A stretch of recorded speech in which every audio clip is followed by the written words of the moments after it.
Leader, what is this? The sudden appearance of three objects by the furnace immediately drew the attention of everyone in the camp. It's no secret in the great Xia camp that Xia Hong can create things out of nothing, especially with the miraculous iron refining furnace. Naturally, everyone was curious about these three objects, looking at Xia Hong with great anticipation.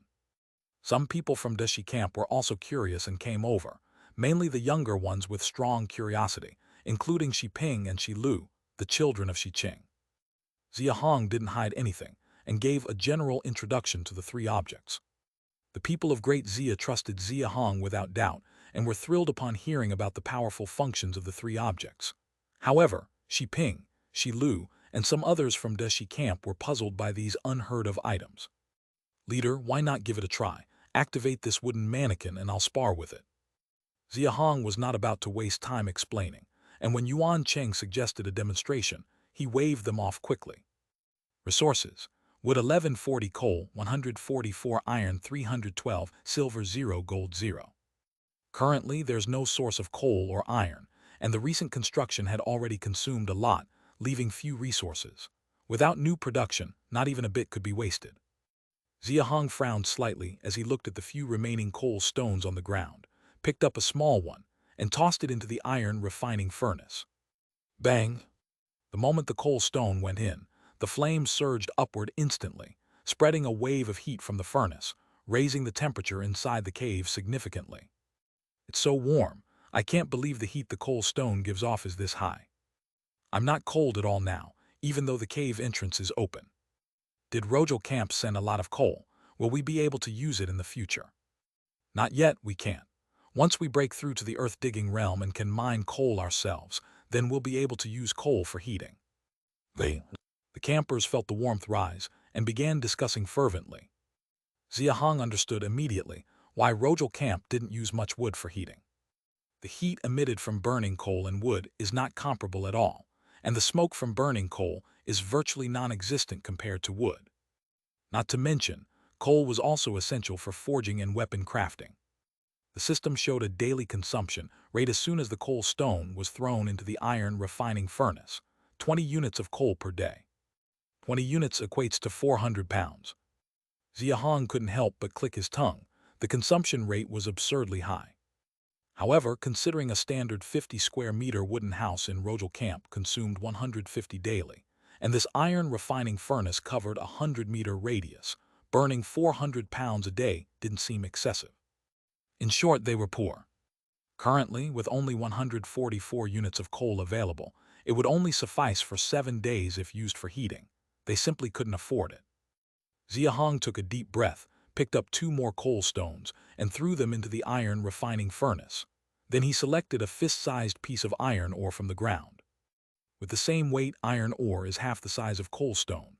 A 50-pound coal stone is as big as a fist, yet the iron ore Xia Hong held, also fist-sized, weighed over 100 pounds. According to Luo Ming, the world's iron ore here doesn't need refining. Just melt it with coal fire, pour it into a mold to form an iron ingot, and continuously hammer it until forging patterns appear, and it becomes a weapon. The more forging patterns, the more powerful the crafted weapon. Generally, reaching the 10 forging level can break through the lower-level cold beast defenses without issues. Recalling what he learned about weapon crafting from Luo Ming before leaving Rojo Camp, Xia Hong showed a hint of contemplation in his eyes. Compared to the process from his previous life, this crafting method seemed unreasonable, but the iron ore of this world obviously was not the same as Earth's. Judging from the weight alone, it was evident. Remembering Wang Ming's roughly 600-pound broadsword, Xia Hong stopped overthinking, selected 15 pieces of iron ore, about 600 pounds in total, and placed them over the iron refining furnace, adding a few more coal stones underneath. Leader, are you planning to forge weapons? Definitely. Didn't the leader just say that the black stone could form any mold? After melting the iron ore and pouring it into the mold, a weapon should come out, right? Our great Xia can also craft weapons ourselves now. Iron probably isn't enough at the moment. Not many weapons can be made now, but once we have more iron mines, we'll all have weapons. The surrounding crowd, including Xia Chuan, immediately guessed Xia Hong's intention, feeling excited and buzzing with chatter. If only it were as easy as they said. Xia Hong shook his head internally, did not speak, and walked to the black polishing stone, placing his hand on it. After probing a bit over it, Xia Hong immediately understood. This polishing stone could transform with a light touch, but if force was applied, it became ridiculously hard, somewhat similar to a non-Newtonian fluid but evidently more advanced. Xia Hong flattened the polishing stone, then lightly impressed the shape of a blade mold on it. Next, he just had to wait for the iron ore to melt. The heat from the iron refining furnace made the whole cave as warm as spring. The night provided no drowsiness, and everyone gathered, chatting and waiting with Xia Hong for the iron ore to melt. Over 3 hours later, nearing midnight, the iron ore on the furnace finally melted completely into a mass of milky white hot liquid.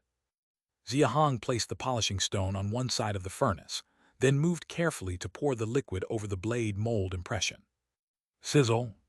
As the liquid entered the mold, it solidified upon contact with the polishing stone, emitting a dense white smoke. A while later, after all the molten iron had been poured out, Xia Hong relaxed his grip and looked down at the polishing stone, a smile spreading across his face. Fetch some water. Xia Chuan quickly jogged to the side of the wall and brought a ladle of water. Xia Hong took the ladle and poured it over the polishing stone. As hot and cold met, a more intense white smoke erupted. No one displayed signs of impatience. They all craned their necks, waiting for the smoke to disperse, eager to see if the blade mold was complete. A dozen or so breaths later, the smoke cleared, and a long black iron ingot stealthily appeared on the polishing stone.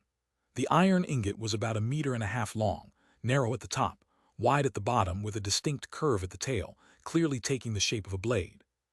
This is an iron ingot, not quite a blade yet, right? It's already very close, probably just needs shaping. Didn't the leader previously bring back a blade? We've all seen it. It probably requires forging. The leader definitely knows, see.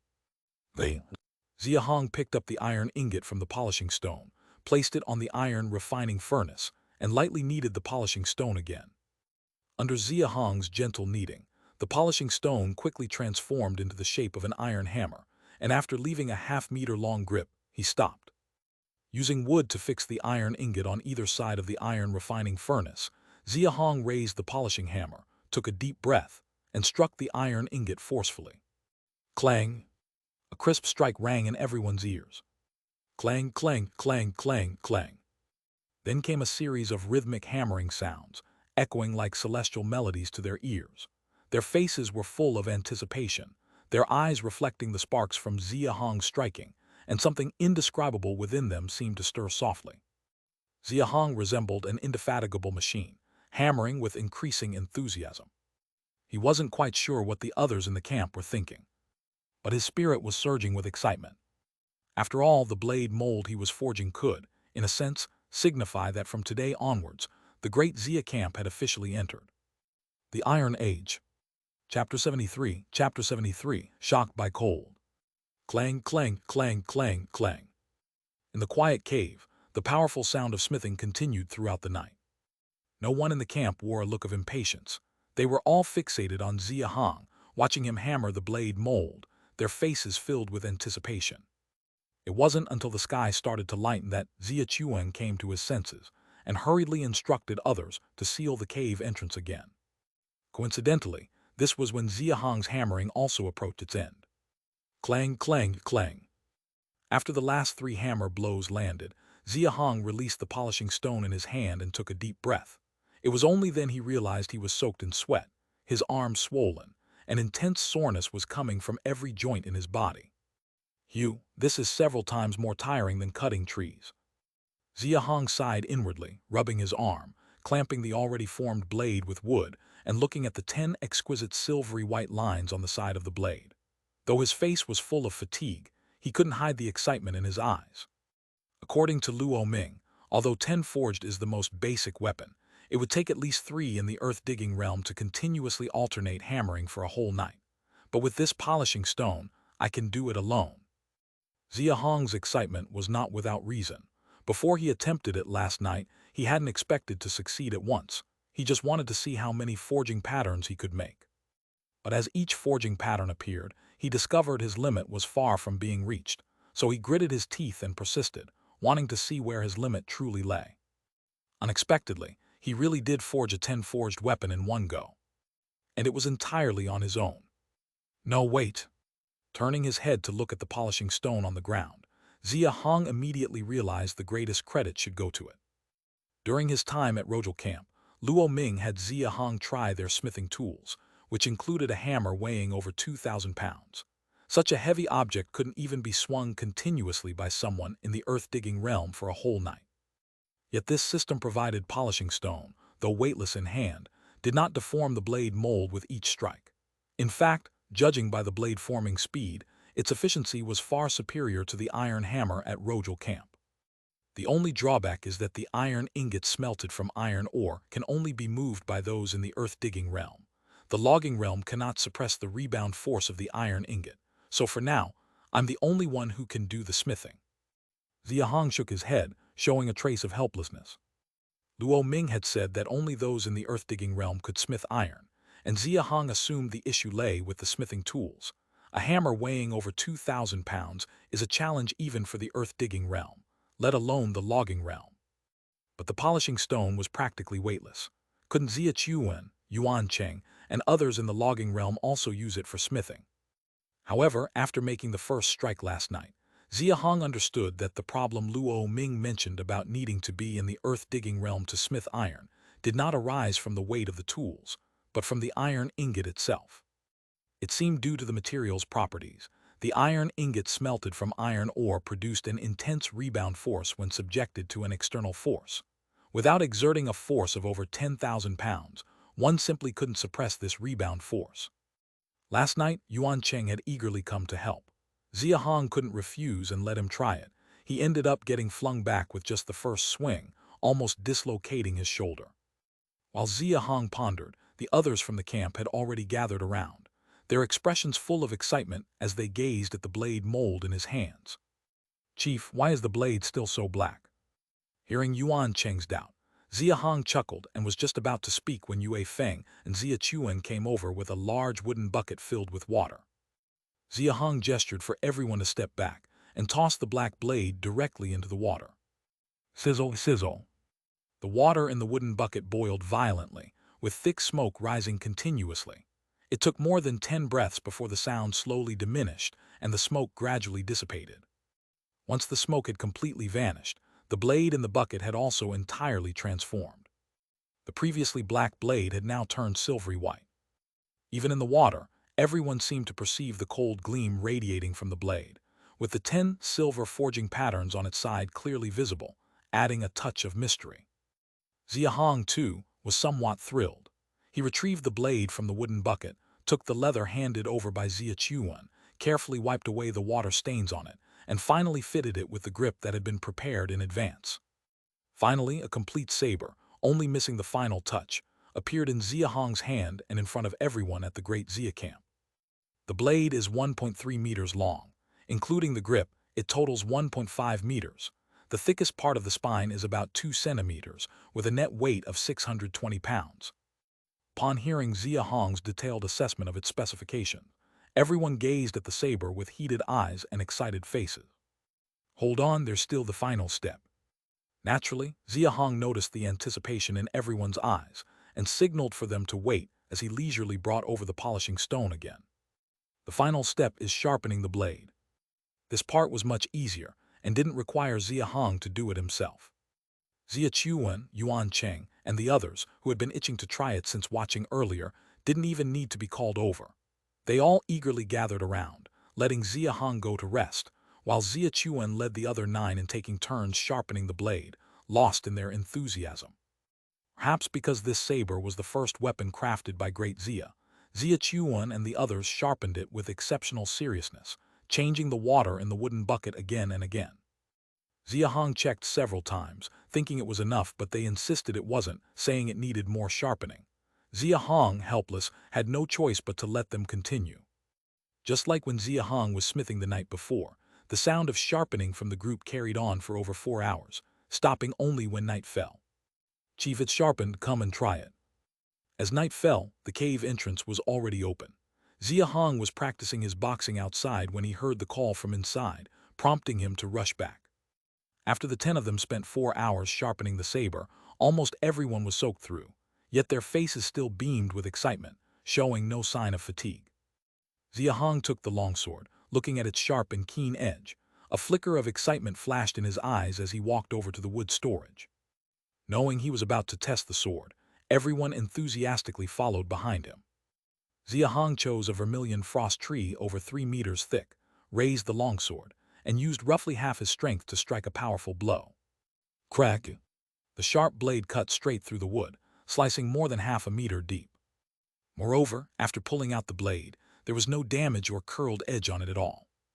Xia Hong breathed a long sigh of relief and looked back at everyone, raising the longsword with a face full of smiles.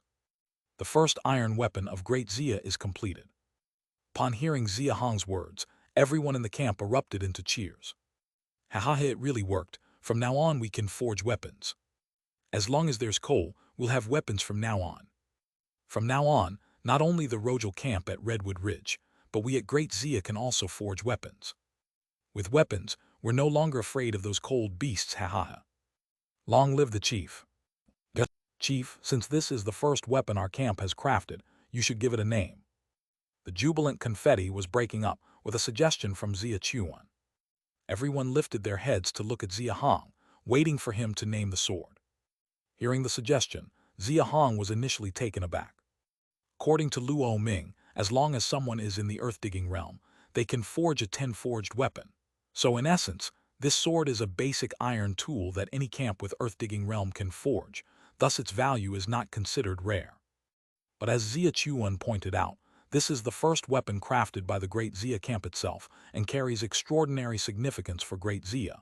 Even if it's just to commemorate it, it deserves a name. Xia Hong lowered his head in contemplation for a moment, then lifted the sword with a gentle stroke, reflecting a cold light that shot towards the direction of Redwood Ridge outside the cave. Frostfire. Chapter 74, Easy Hunting. Late at night, Redwood Ridge. The cold wind was piercing, the silver-clad landscape pure white. Countless massive trees, each adorned with long icicles, formed this tranquil and silent icy forest.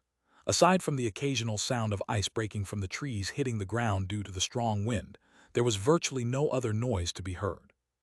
Beneath a golden frost tree with a diameter of over 7 meters, 9 figures were moving about. A person jumped down from a tree next to the golden frost tree, holding a large saber in hand. He gave a few instructions to the 9 people beneath the tree. The 9 people immediately took out several ropes from their bodies, laid them on the ground, and then covered them with snow, each grabbing one end of the rope and hiding behind a nearby tree. The person holding the saber, seeing everyone was well hidden, looked up and made a hand signal towards a tree to the left of the golden frost tree. Swoosh! As soon as the signal was made, in just 2 breaths, an arrow suddenly shot out from the tree to the left, flying straight towards the top of the golden frost tree. The arrow was incredibly fast and frighteningly powerful, breaking through several thick icicles along its path. It eventually hit something, making a clear clanging sound. Roar! Following the arrow was a terrifying roar from a cold beast. Atop the golden frost tree, there was actually an adult snow mane, over 4 meters in length. The snow mane leaped from the tree, its 4 sturdy hooves digging over a meter deep into the snow, with 2 tusks standing upright and a fierce gaze fixed on the man standing below the tree, its body ready to move. A black arrow was embedded in the snow mane's right face, about 10 centimeters from its eye, clearly the arrow that had just been shot from the tree to the left. Roar! The snow mane's pupils took on a hint of blood red, and with an angry roar, its hind legs kicked off the ground like a cannonball, charging straight at the man with the saber. The terrifying impact force sent the accumulated snow high into the air, forming a white wave as it rushed towards the man in an instant. Pull the rope! Unfazed, the man with the saber gave the command, and the 9 people hiding behind the tree all exerted force simultaneously, tightly pulling the ropes they held. Twang! The ropes in the snow were pulled taut by the 9 people, just in time to block the snow mane's charging path. Caught off guard, the snow mane's legs were tripped, and despite the terrifying impact force causing the 9 people pulling the ropes to stagger, its speed suddenly slowed down. Moreover, its forelegs were slightly caught, and the powerful inertia almost caused it to flip sideways. As the 9 people emerged, the snow mane's pupils shrank sharply, seemingly sensing a dangerous aura. After forcibly steadying its body, it no longer charged forward and instead turned its head, intending to flee. Trying to run, it won't be that easy.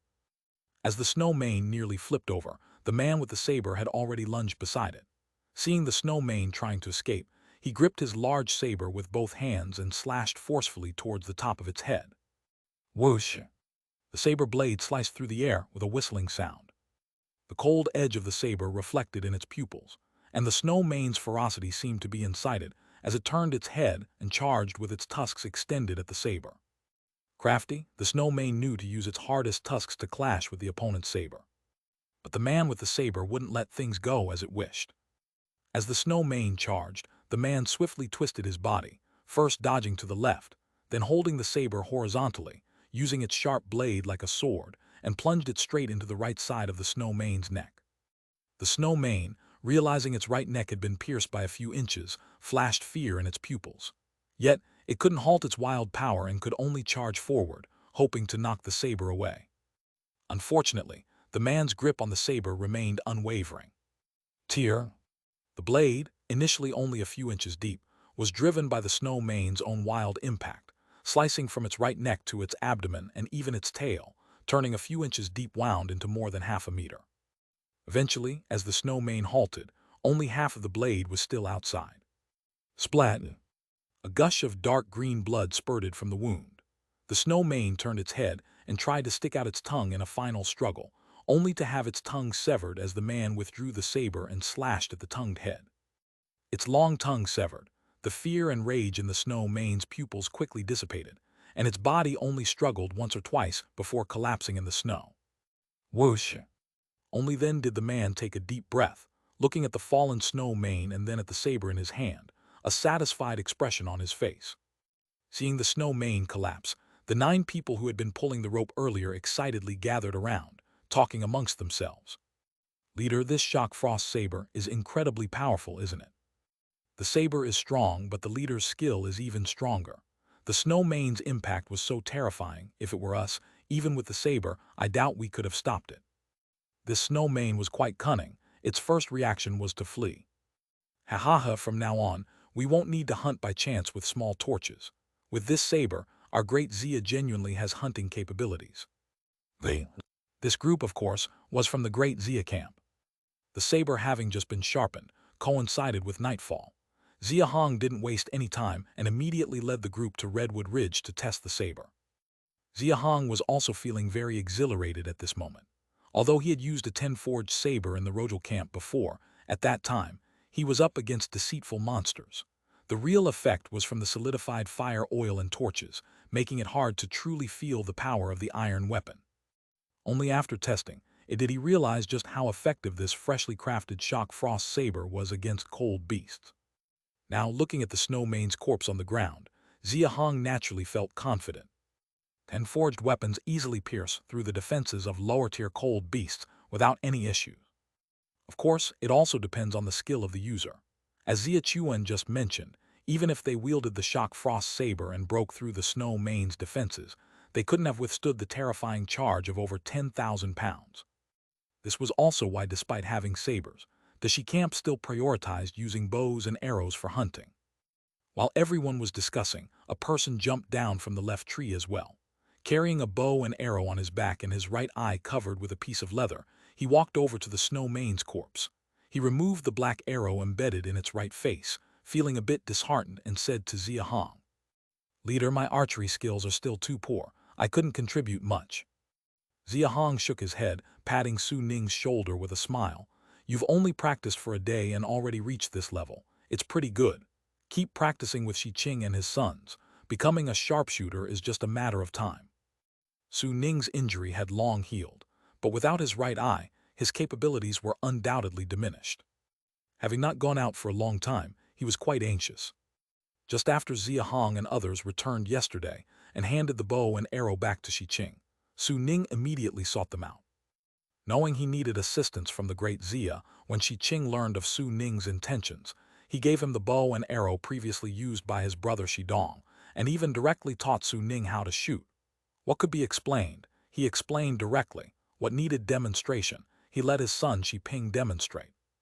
His son Ping and daughter Lu both had considerable archery talents, and teaching a beginner like Su Ning was more than sufficient. Perhaps Peng was right.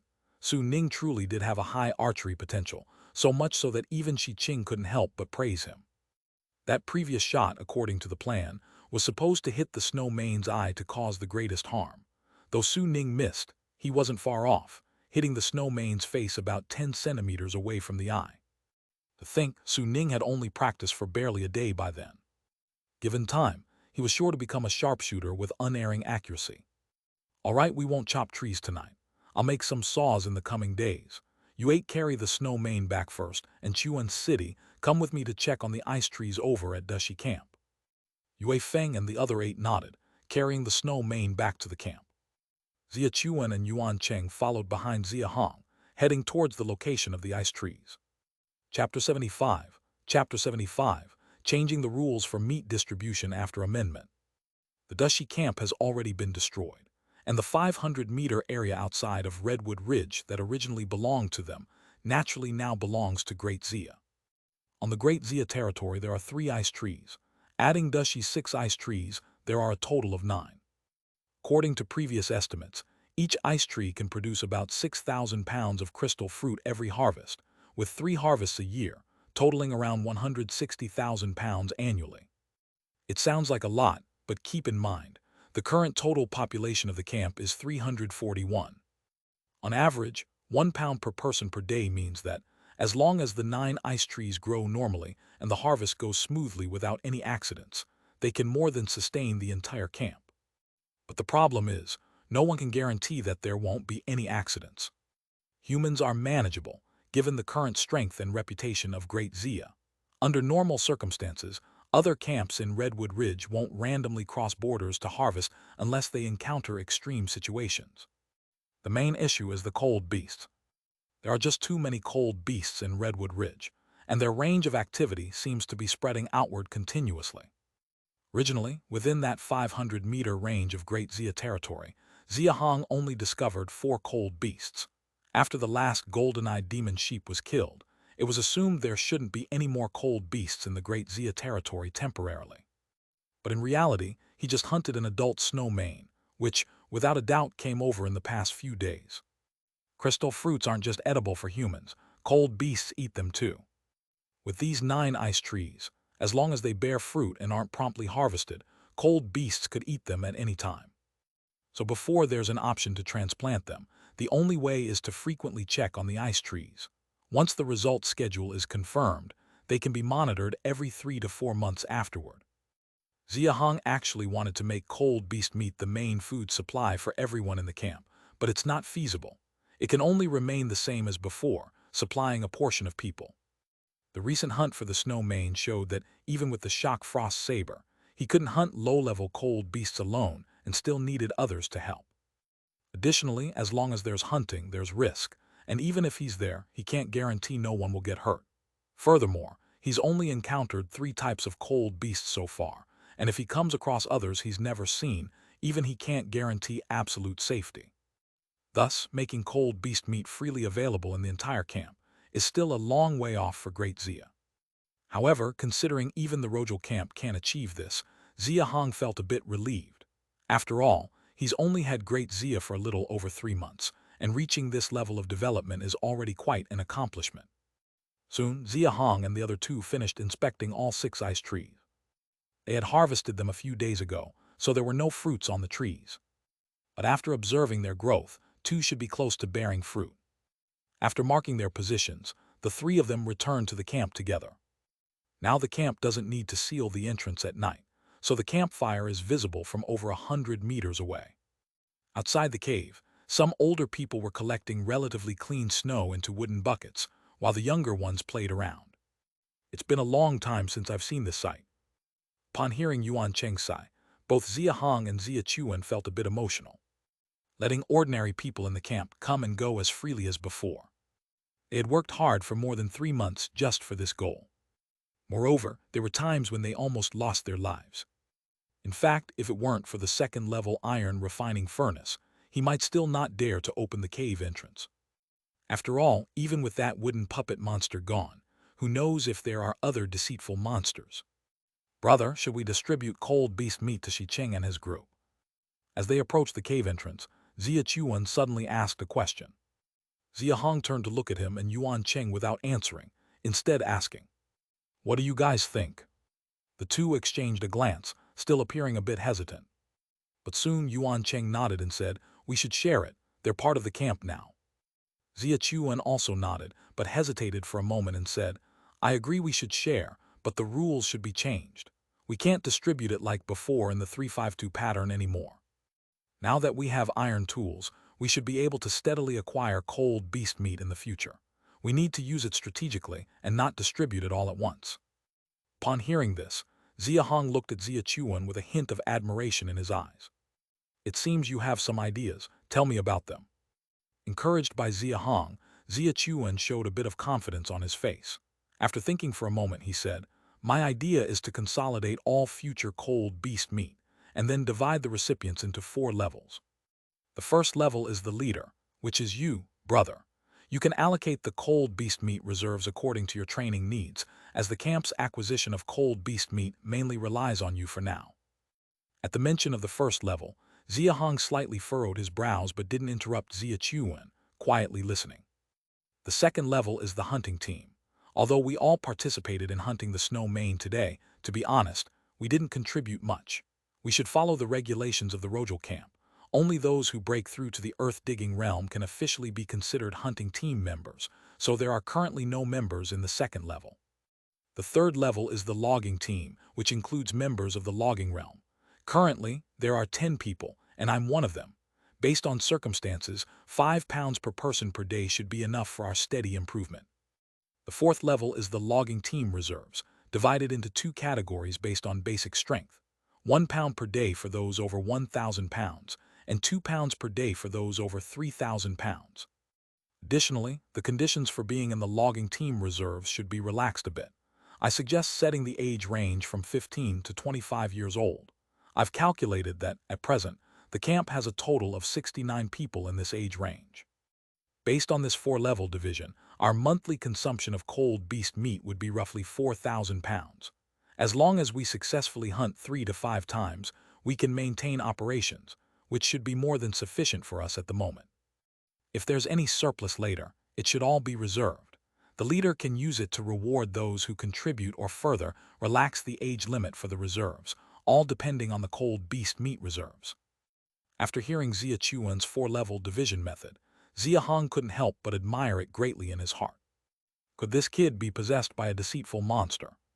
He was almost beginning to suspect that Xia Chuan was not himself anymore. It's not that Xia Chuan's idea was that impressive. Xia Hong had also intended to change the food distribution rules, and his general idea was similar to Xia Chuan's, just not as detailed. The key was that his own ability to come up with this wasn't surprising, given his past life's knowledge as an advantage. But Xia Chuan was only 16 years old, and he'd lived in the great Xia camp all his life. How did he come up with such intricate ideas?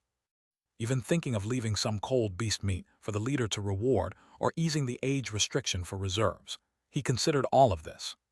"How did you come up with this?" Xia Hong couldn't resist asking. Perhaps noticing Xia Hong's inner surprise, Xia Chuan chuckled and turned to look at Yuan Cheng beside him. Yuan Cheng, seemingly aware of the backstory, smiled and said, "Leader, this was taught by Leader Luo Ming at the Rojal camp the night before yesterday." Xia Chuan asked him how the Rojal camp distributed meat, and after Luo Ming told him, we also shared our 352 rule with him. After hearing it, Luo Ming said that the leader, being strong and capable, made great Xia have great potential in the future, and he came up with this rule together with Xia Chuan. It was taught by Luo Ming. Xia Hong was taken aback, feeling a bit puzzled in his heart. Why did Luo Ming teach Xia Chuan these things? Chapter 76. Chapter 76. Everyone can cultivate. "Brother, what do you think of my proposal?" Xia Hong, who was pondering Luo Ming's intentions, was interrupted by Xia Chuan. He decided not to speculate further and made a rough calculation in his mind before speaking. "Let's go with the rules you suggested, but I want to add 2 more points. The age limit for the reserve can now be relaxed to 13 to 30, and for those under 13, we'll give them 5 pounds of cold beast meat every month." Seeing Xia Chuan's anxious expression immediately after hearing this, Xia Hong raised his hand, signaling Xia Chuan to continue listening to him. I know the population structure of the camp well. The age group from 13 to 30 should total just over 100, which is about 30 more than what you originally set, and counting them in would consume only about an additional 1,000 pounds of cold beast meat each month. Those under 13 are a bit more, roughly 150, and with 5 pounds per person per month, it adds up to just over 700 pounds. So my 2 additional points would only require us to hunt 2 more cold beasts a month to achieve that. According to Xia Chuan's calculations, successfully hunting 4 adult cold beasts a month would sustain consumption. Adding these 2 points, hunting 6 in total a month would be completely sufficient.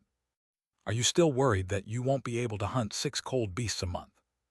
Upon hearing Xia Hong's rhetorical question, Xia Chuan and Yuan Cheng both showed a hint of hesitation on their faces. In fact, looking back over the past month, they had hunted more than 6 cold beasts. Now that they had iron tools and greatly improved hunting ability, considering the terrifying density of cold beasts at Redwood Ridge, hunting 6 a month should surely be achievable. But the problem is, hunting carries risks. The hunt for that snow mane seemed simple, but it required all 10 of them working together, plus the enhancement from the shock frost saber and their understanding of the snow mane cold beast. It was a combination of many factors that made it possible. So far, they've only encountered 3 types of cold beasts. If they come across others they don't understand, the risks remain very high. Moreover, taking such risks is only for the sake of ordinary people in the camp. After thinking for a long time, Xia Chuan finally spoke up. Brother, hunting 2 more cold beasts would mean taking greater risks, and for the ordinary people in the camp, I don't think it's worth it. Besides, our current hunting range, including the original Dushi territory, is only about 1,000 meters north-south on the outskirts. Though the cold beast density is high, within this 1,000-meter range, they are extremely limited, and adding 2 more might soon deplete the cold beasts in this area entirely. By then, we'd have to venture deeper into Redwood Ridge, which is even less safe. As Xia Chuan spoke, the 3 of them reached the entrance of the camp. Greetings, leader. Greetings, leader. The leader is back. Brother Chuan and Brother Cheng are back too. All right, everyone, go about your business. While smiling and acknowledging the greetings from people at the entrance, Xia Hong led the 2 into the camp, stopping by the iron refining furnace before indicating for them to sit down, then pointed to the ordinary people in the camp and asked Xia Chuan, "What do you think these people are considered to the camp right now?" Xia Chuan paused for a moment, thought briefly, and answered with 2 words. "A burden." "Exactly, a burden. So are you willing to abandon them?" Xia Chuan and Yuan Cheng immediately fell silent. The answer was obvious. They weren't willing to abandon them, not to mention that among these ordinary people in the camp were their relatives and friends. Even without personal ties, having lived together for many years, there surely was an emotional bond. You said that it's not worth taking greater risks for these people, which I can understand. But think about it, before they had the ability to venture out, we were already taking risks for them. Hunting, picking crystal fruits, logging, and future mining work. Once we venture out, who can guarantee absolute safety? Isn't that considered taking risks? After Xia Hong finished speaking, he let out a slow breath, and his expression gradually became serious. The fact that ordinary people are burdens is a commonly held belief. They cannot venture out, let alone logging, hunting, or mining. Even moving wood materials requires many people to work together. Previously, they didn't dare open the entrance at night, and even collecting snow water had to be done by the logging team. During the attack by the golden-eyed demon sheep, apart from the 7 people led by him and Xia Chuan, over 100 others could only watch helplessly from the side. With cold beast attacks being like this, one can imagine how much worse it would be with a stronger, deceitful monster. The destruction of Dushi Camp and the tragedy of Rojal Camp are 2 bloody lessons right before their eyes. Xia Hong was not blaming these people. With scarce resources, ordinary people at any camp were considered burdens. Not only could they not provide any help, but to sustain their survival, the camp's active forces have to risk their lives venturing out. Venturing out inevitably involves risks, and while the ordinary people staying in the camp are risk-free, they offer no assistance and produce nothing. This rise and fall, if it continues, the camp cannot possibly develop sustainably. The camp must have every person involved in development. This, as they would say in past times, is about liberating their productivity. The first step is to provide enough cold beast meat. After all, without the ability to venture out, everything is mere talk. Allowing more people to contribute more strength to camp development, it's completely worth it to take a bit of risk initially. Moreover, this risk won't last for long. Xia Hong has already seen through his cultivation progress that for humans, the logging realm and earth-digging realm virtually have no threshold. As long as enough cold beast meat is provided, anyone can break through, with speed varying only by age and talent. With enough people in the logging realm, Xia Hong and the others can focus on hunting without worrying about cutting trees. The same logic applies to subsequent mining work. As more people take on their respective roles and contribute, the camp's output will grow richer. Using this output to nurture further development, this cycle is the essence of true sustainable development, allowing the great Xia to reach its full potential. After articulating his thoughts in detail, Xia Chuan and Yuan Cheng immediately delved into contemplation. Unlike last time when he proposed the four-level division method, this time they quickly understood. In fact, the very proposition of the four-level division method indicates that Xia Chuan's thinking was quite close to Xia Hong's, so he quickly accepted what Xia Hong said. Have you ever thought that maybe one day, everyone in Great Xia could cultivate, and even children as young as 5 or 6 might have logging realm strength? Leader, stop joking. Brother, you're out of your mind. How could that be possible? Xia Hong's last remark made Xia Chuan and Yuan Cheng burst into laughter. The idea that everyone could cultivate was ridiculous enough, but 5 or 6-year-old children having logging realm strength was, to them, pure fantasy. Unless cold beasts lay still, waiting to be slain. Xia Hong did not refute them. After pondering for a moment, he joined in their laughter. Ha ha ha, just kidding. Go count the numbers first and announce the new meat allocation rule to cheer everyone up. Watching them walk away, Xia Hong withdrew his smile and glanced around the camp, a hint of ambition in his eyes. He wasn't joking. With the camp system, it was only a matter of time before Great Xia reached that point. After Xia Chuan announced the new meat distribution rules set by Xia Hong, the camp naturally erupted in cheers. Especially the newcomers from Dashi, hearing that everyone would get cold beast meat including them, initially seemed skeptical, but upon confirmation, tears streamed down their faces. Seeing the crowd swarming toward him, Xia Hong immediately realized what was happening, jumped up, and opened his mouth to stop them. But before he could speak, the crowd had already surged forward, with several people lifting him high. Mighty leader! Mighty leader! Mighty leader! The loud cheers, although mixed, were unanimously filled with gratitude and admiration, even growing into a frenzy as the cheers intensified. But just then, a familiar voice suddenly echoed from outside the cave. Brother Xia Hong, what a journey to find you.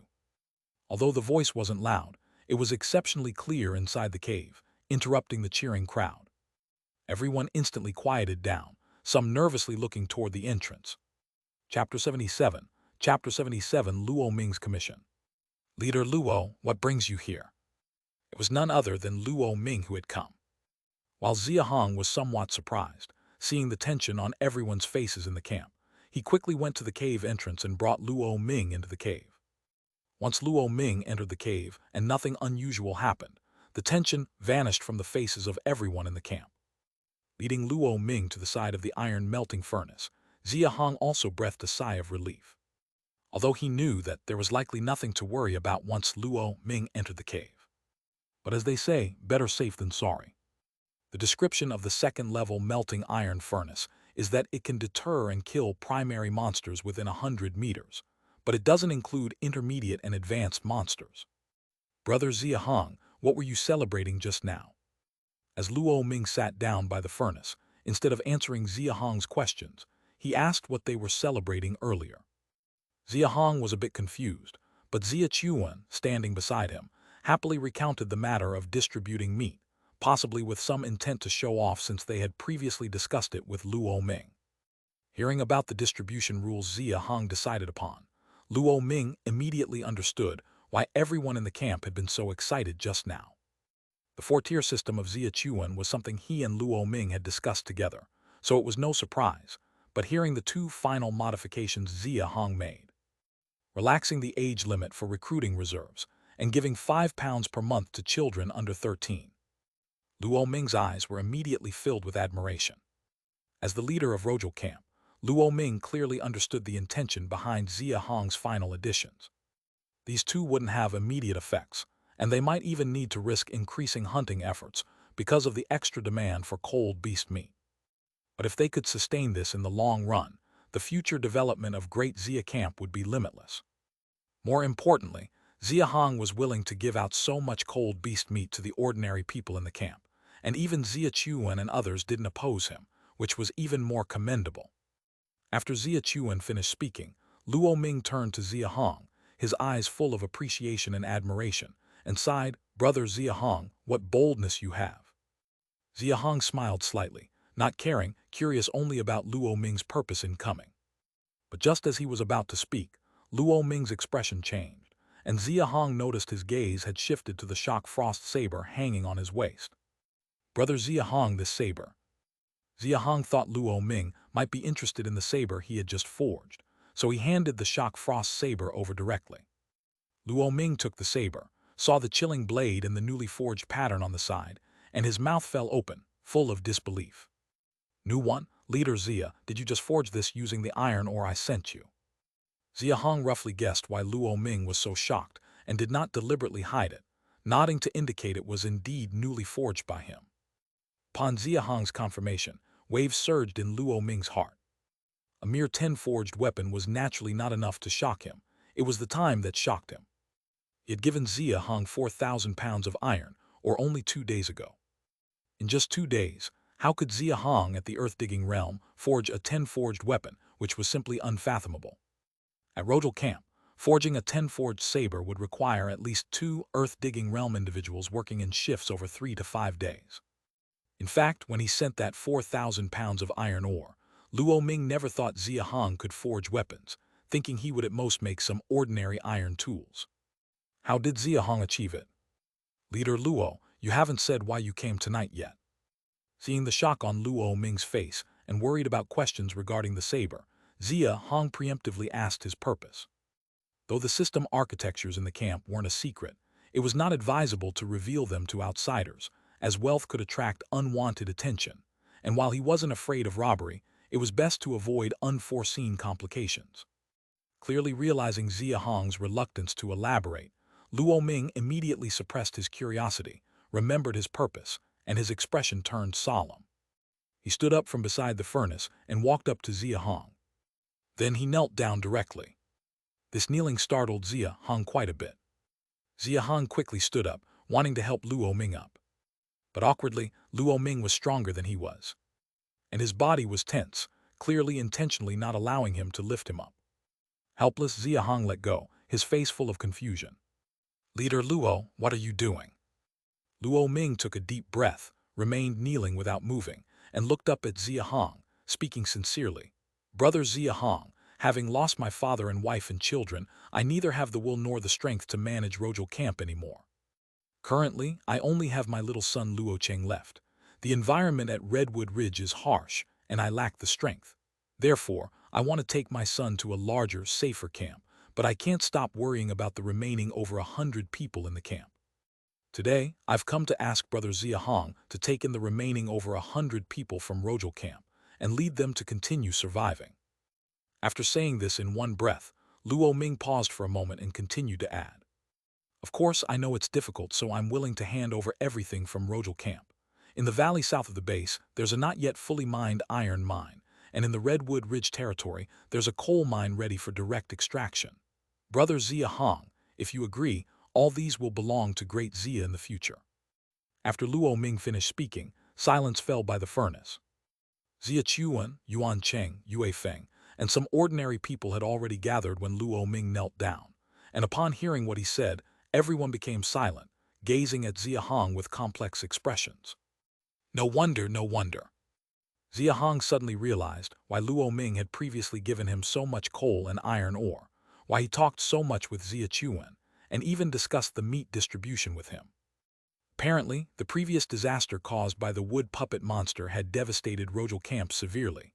Coupled with the loss of his father, wife, and eldest son, Luo Ming was truly disheartened, unwilling to keep his focus on the camp, only wanting to protect his only young son.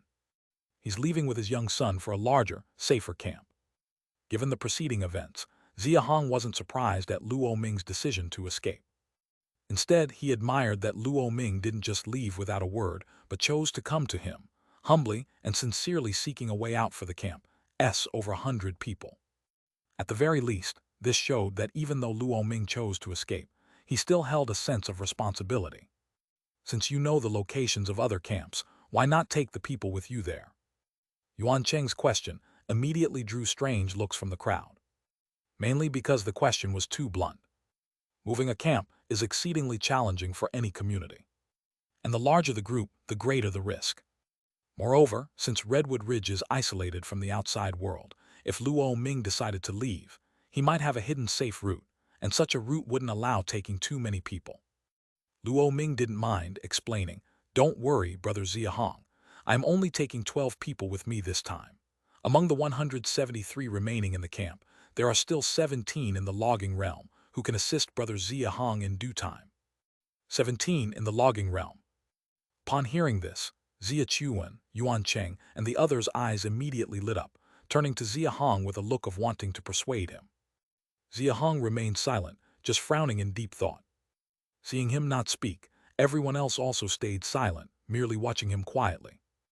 Meanwhile, Luo Ming remained kneeling without rising, as if he wouldn't get up unless Xia Hong agreed. The entire cave sunk into silence. Chapter 78, Accepting the Grand Gift. 17 Logging Realms. A unique valley with an excellent location, highly concealed and naturally blessed. 2 coal mines and iron mines that can be directly exploited. Not to mention, once the Rojal camp is accepted, Great Xia will naturally become the strongest camp in the vicinity. In the future, the outer area on the east side of Redwood Ridge will basically be under Great Xia's control. This seems to be an offer that doesn't require much thought, just accept it. But things can't be thought of too simply. If it were really this good, Luo Ming wouldn't be kneeling here begging him to take over Rojal camp. First of all, integrating over 100 people isn't simple, not to mention there are 17 logging realms among them. Currently, Great Xia only has 9 logging realms. Will merging the two groups produce conflicts? If conflicts arise, Xia Hong can suppress them with strength, but doing so will only make integration more difficult. The 100-plus people Shi Qing brought were different. The Shi camp was completely destroyed, and all the logging realms were wiped out. Without Great Xia's refuge, they simply couldn't survive. Out of gratitude, they trust Xia Hong unconditionally and actively strive to integrate because they know they are newcomers. But the more than 100 people from Rojal camp are different. According to Luo Ming, handing over the valley base would mean that Xia Hong has to lead all 300-plus people over there. Naturally, people will resist internally. Moreover, Rojal camp has nearly twice as many logging realms as Great Xia, so the two groups might have conflicts by then. After a moment of contemplation, Xia Hong asked, "Leader Luo, forgive my bluntness, but since there are 17 logging realms left, why not choose one from among them to lead and continue surviving?" Upon hearing this, Luo Ming instantly showed a hint of appreciation on his face, confirming in his heart that he hadn't misjudged, and his resolve grew stronger. "Brother Xia Hong, a couple of days ago, I indeed had this idea, but among the remaining 17 people at the camp, I couldn't find anyone more suitable than you. Firstly, none of them are as powerful as you, and secondly, they truly don't have the qualities to be a leader. It's only been 2 days since the disaster, and many of them are still immersed in the sorrow of losing their loved ones. When I proposed leaving with people, they became disheartened. Let's not even mention letting them lead the camp. I worry that once I leave, these people might be the first to fall into despair, making it impossible for the rest of the 100-plus people to survive. I truly have no way out, so I came to ask for your help, Brother Xia Hong." After listening, Xia Hong felt a bit puzzled at first, but quickly understood when he recalled the tragedy that had befallen Rojal camp previously. More than 1,300 people, only a bit over 100 survived. Even leader Luo Ming was disheartened, so what more of his subordinates who were logging realms? Plus, Luo Ming proposed leaving with people, and based on his meaning, he plans to take Shang Ping, Li Bei, and Su Kang, the 3 earth-digging realms along with their children. With such a situation, it is genuinely impossible to have them lead the camp. But no. Perhaps these people are deliberately acting this way to prevent Luo Ming from leaving. If I agree with Luo Ming, wouldn't it be indirectly facilitating Luo Ming and others' departure, possibly attracting more resentment? Xia Hong's face suddenly turned peculiar. Coincidentally, Luo Ming saw this, and he immediately gave a bitter laugh. Brother Xia Hong, you're astute, you immediately saw through it. Indeed, they wish to use this as leverage to prevent me from leaving with people, but now that Luo Zhang only has this one son as his concern, I truly do not wish to stay at Redwood Ridge any longer. Firstly, I'm afraid seeing it will remind me of people. Secondly, I'm worried about encountering dangers again in the future and being unable to protect my younger son. So Luo Ming leaving is a resolute decision. At this point, Luo Ming's tone turned adamant as he stated, Brother Xia Hong, rest assured. As long as you agree to accept them and promise to treat them equally, before I leave, I will try my hardest to persuade them. For those who are still unconvinced, you can deal with them as you see fit, and I won't say a word against it. After saying this, Luo Ming gave Xia Hong another bow. Though he didn't look at Xia Hong's expression, Luo Ming was already 80% certain in his heart. To be exact, before coming, he had a 60% certainty that Xia Hong would agree to take on the over 100 people at Rojal camp. Although he only briefly interacted with Xia Hong during the confrontation with the wood puppet monster, Luo Ming, with years of serving as a leader and his age, had some skills in judging people.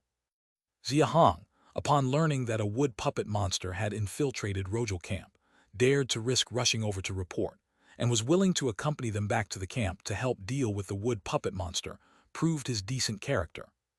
During the confrontation with the wood puppet monster, Xia Hong led everyone with a clear strategy, showcasing both courage and wisdom, which Luo Ming noticed, indicating that he was more than capable. This is why Luo Ming valued him, and thought he could carry the responsibility of leading over 100 people at the camp. Upon hearing about the remaining 17 logging realms at the camp, the others immediately beamed with joy, filled with excitement. But only Xia Hong remained calm and swiftly considered the difficulties of merging the two groups, showcasing his meticulous mindset to the utmost. Most importantly, Luo Ming saw that Xia Hong harbors ambition.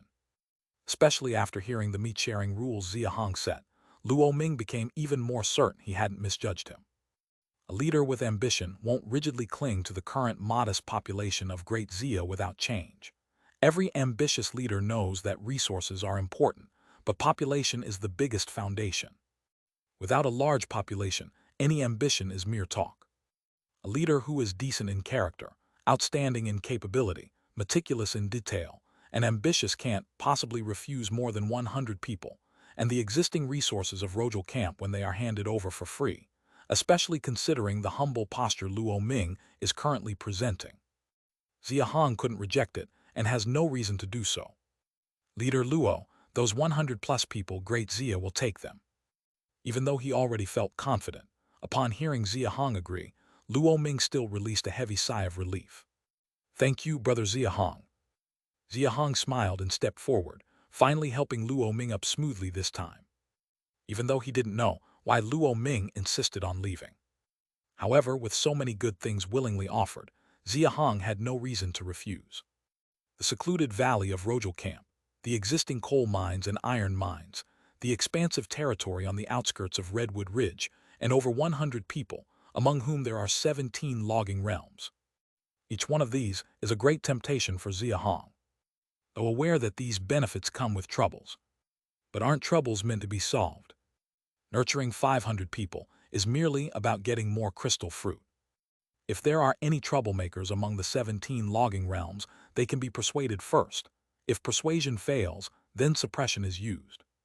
The supply of cold beast meat has increased greatly all of a sudden, which just means going to Redwood Ridge to hunt a few more cold beasts. Once these troubles are entirely resolved, and Great Xia's strength is enhanced, fully replacing Rojal camp, the eastern side of Redwood Ridge will be under Great Xia's say in the future. Such an alluring future, no matter how troublesome it is, Xia Hong must accept it. After discussing the specific details, Luo Ming left contentedly. After sending Luo Ming off, Xia Hong returned to the cave, seeing everyone excitedly watching him, and couldn't help but feel a surge of excitement himself. Pack up, when night falls tomorrow we start moving. We're moving ha. That valley at Rojal Camp is such a great place. Not just the valley, soon their territory will also be ours. Ha, with over 100 people joining Great Xia, our population will exceed 500, and wouldn't that make us a medium-sized camp? For a time the camp was bustling, and everyone cheered enthusiastically. Chapter 79. Chapter 79. Luo Ming's mouth shines brightly. The distance between Great Xia and Rojal Camp is actually just 4 kilometers. Although he'd taken the logging team through it once before, this time it was different. Instead of just leading Xia Chuan and 6 others, he was leading all 341 people from the camp, which required consideration of many more aspects and was significantly more challenging. Luckily, Luo Ming seemed genuinely eager to leave, and just after nightfall on the second day, he hurried over from the direction of Redwood Ridge, accompanied by Li Bei, Su Kang, Shang Ping, and others. The Great Xia people, who had prepared for a night in advance, were more than ready. In fact, apart from people, there was not much to carry at all. Clothing, for instance. Of more than 300 people in Great Xia, fewer than 100 had a beast skin skirt to wear, with more than half coming from those who merged into the camp from Dushi. The remaining 200+ wore dry leaf clothes, and typically they just slept on a layer of dry grass. These materials could be gathered locally at any time, and so did not need to be carried. As for food, there were only the crystal fruits currently in storage, totaling over 24,000 pounds, which could be divided up among the young adults to carry. Additionally, there was only one freshly hunted snow mane for cold beast meat, which simplified matters further. Regarding the wood accumulated during this time, Xia Hong had converted it all into fixed resources and stored it in the system, along with the iron refining furnace and other buildings, eliminating the need for physical transportation and making it even more convenient. It is worth mentioning that once physical items are converted into resources, they can only be used for system construction.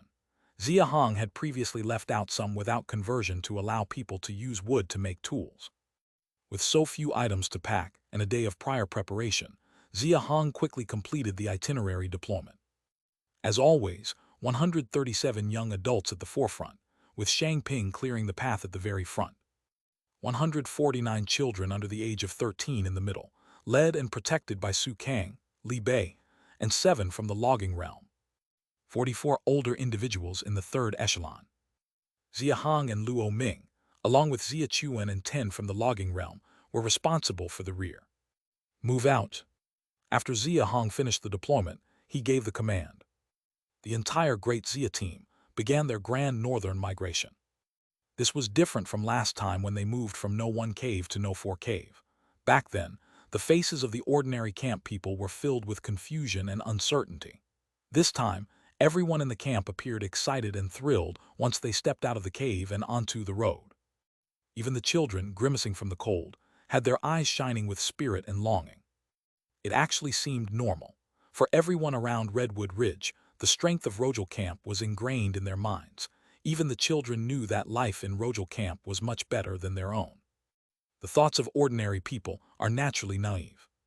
They didn't understand the difficulties of merging camps, nor did they know how the camp would struggle after Luo Ming left with 3 from the earth-digging realm. They simply naively believed they were going to Rojal Camp and would obtain everything Rojal Camp had, which naturally made them excited beyond measure. Xia Hong certainly wouldn't quash their aspirations. Having a goal was better than having none. Moreover, he was confident that once they reached the other side of the valley, Great Xia's development and expansion would undoubtedly accelerate, achieving even better living conditions than those previously enjoyed by Rojal Camp was entirely possible. With over 300 people, it was naturally impossible to go through Redwood Ridge and then head north as before. So this time, the chosen migration route was to head north directly from the cave's earthen slope, passing by Tower Mountain and the camps of De Chuan and Huangzhou, finally reaching the valley. For safety, Xia Hong shortened the length of the team as much as possible, but due to the large number of people, the line extended a full 50 or 60 meters. With already poor visibility in the snowy night, Xia Hong, lagging at the end of the long line, soon lost sight of what was happening at the front. He then moved to the side of the line with Luo Ming to a position that allowed better observation before rejoining the procession. Brother Xia Hong, there's no need to be too tense. Cold beasts rarely move at night, nor are we in Redwood Ridge. We just passed Tower Mountain, another 2 kilometers and we'll almost be there. Recalling that all the cold beasts he'd seen at night in Redwood Ridge were indeed asleep, Xia Hong nodded, relaxing a bit. However, as if the heavens weren't pleased with Luo Ming's remarks and deliberately wanted to refute him, just as Xia Hong started to relax, a long wolf howl echoed from the western Redwood Ridge. Awuo! The sound of frost wolves. Xia Hong was slightly alarmed, but recognizing it was just a single bone spur frost wolf, he quickly felt it was not a significant issue and relaxed again. But then, awo. A series of a dozen or so haunting frost wolf howls caused Xia Hong's expression to change dramatically. His hair stood on end as he suddenly looked up and shouted to the front. Everyone speed up, move. Luo Ming, not wasting time questioning if his words had jinxed them, reacted similarly to Xia Hong and shouted to the front. Shang Ping, pick up the pace, Li Bei, Su Kang, bring more help over here. The wolf howls caused a stir among the crowd, but Xia Hong and Luo Ming's loud reminders calmed them significantly. Shang Ping at the front increased the path-clearing speed, and those at the rear endeavored to suppress their panic, continuing onward with the team. Instead of causing chaos, their movements quickened by several notches. Meanwhile, Li Bei and Su Kang, along with the 7 from the logging realm, broke away from the group and moved to the western side. The 10 people, including Xia Chuan and Yuan Cheng, stood up at the very rear of the team. Everyone guarded the west side of the team, vigilantly watching Redwood Ridge, precisely where the wolf howls had originated. But they watched for over 100 breaths, and after the wolf howls completely subsided, no one ever saw a shadow of a frost wolf. Hiss! Suddenly, the snow on the ground shifted incessantly. 100+ meters away, a dozen streaks of snow waves emerged out of thin air, rapidly approaching from afar toward the team. What are those? Weren't they frost wolves? Everyone's eyes were fixed on the snowflakes swirling high in the air, filled with confusion. The howls were undoubtedly those of frost wolves. But what was happening with these snowflakes? A sudden insight flashed through Xia Hong's mind, and his face changed dramatically. As he brandished the shock frost saber and moved away from the snow, he shouted out to everyone in a startled voice. Below, they're all in the snow. Everyone immediately reacted, hurriedly drawing their weapons and swiftly retreating from the snowy area. Su Ning Qiu Peng, you 2 climb the trees, the rest come block with me. As soon as Xia Hong finished speaking, Luo Ming also realized what was happening. He quickly turned to the rear. Bai He, Wang Dong, Wang Yu, the 3 of you climb the trees, hurry. Everyone's reaction was already very swift. But the frost wolves were faster. Just as Luo Ming spoke, 3 mighty frost wolves suddenly burst from the snow before them, targeting Luo Ming, Xia Hong, and Su Kang. Following closely were a dozen or so smaller frost wolves. 7 or 8 charged at Xia Chuan, Yuan Cheng, and others from the logging realm, while another 4 or 5 bypassed the crowd, sprinting towards the ordinary camp members fleeing northward. This is bad. As Xia Hong raised his saber to fend off the one charging at him, he turned and saw the 4 or 5 frost wolves galloping towards the camp members, and his heart sank. Chapter 80, Outsmarting the Frost Wolf Pack. How did we end up encountering a pack of bone spur frost wolves? And there are 15 of them at once. This isn't even the outskirts of Redwood Ridge. Even though his mind was filled with confusion, Xia Hong had no time to think deeply at the moment. Roared. The frost wolf charging at him had a body length of at least 2.5 meters, with sharp fangs just half a meter away from his forehead. The long spikes around its neck even scratched 2 long wounds on his arm. Xia Hong raised his saber to the frost wolf's jaw. Sensing that the frost wolf was not as strong as he was, he leaped back, pulling the frost wolf with him, twisted the shock frost saber, and stabbed fiercely into its back. Swish! Although the frost wolf was not as strong, its speed was astonishingly fast. It seemed to sense the cold gleam behind it and twisted in a leap to evade. Missing his strike, Xia Hong felt a bit disappointed and quickly turned to observe the situation with others. At the sight, his heart sank halfway. Yuan Cheng had already been knocked to the ground by a frost wolf. Xia Chuan and Yue Feng rushed to save him, but before they could even act, another frost wolf had set its sights on them. Lin Kai Suen, Li Yuankun, and Liu Yuan were also entangled with 2 frost wolves. All 4 wielded stone axes, which couldn't harm the frost wolves and were instead overwhelmed by their speed. In no time, They were covered with multiple wounds. The situation was worse for the 7 Logging Realm members brought by Luo Ming. One of them had already been bitten to death, becoming a feast for a frost wolf, while the remaining 6 faced off against 3 frost wolves, unable to hold their ground, surviving only with the desperate support of the 2 with knives.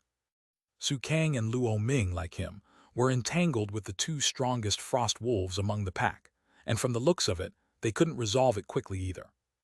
Whoosh and whoosh, whoosh whoosh. The only fortunate ones were the ordinary people who were running away from the camp.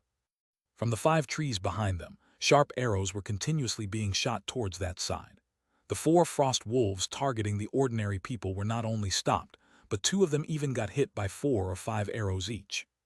However, the hit areas were all on their backs, clearly not fatal injuries. Whoosh! A gust of fierce wind blew in his face. Xia Hong quickly turned around, slashing sideways with his saber, hitting the spikes on the frost wolf's neck. However, the spikes were not cut off, only getting deflected to the side from the impact. Sweeping his gaze across the physique of the wolf pack, Xia Hong noticed the arrows from the trees were becoming less frequent, and realized that Li Bei and the others were running out of arrows, and grew increasingly anxious.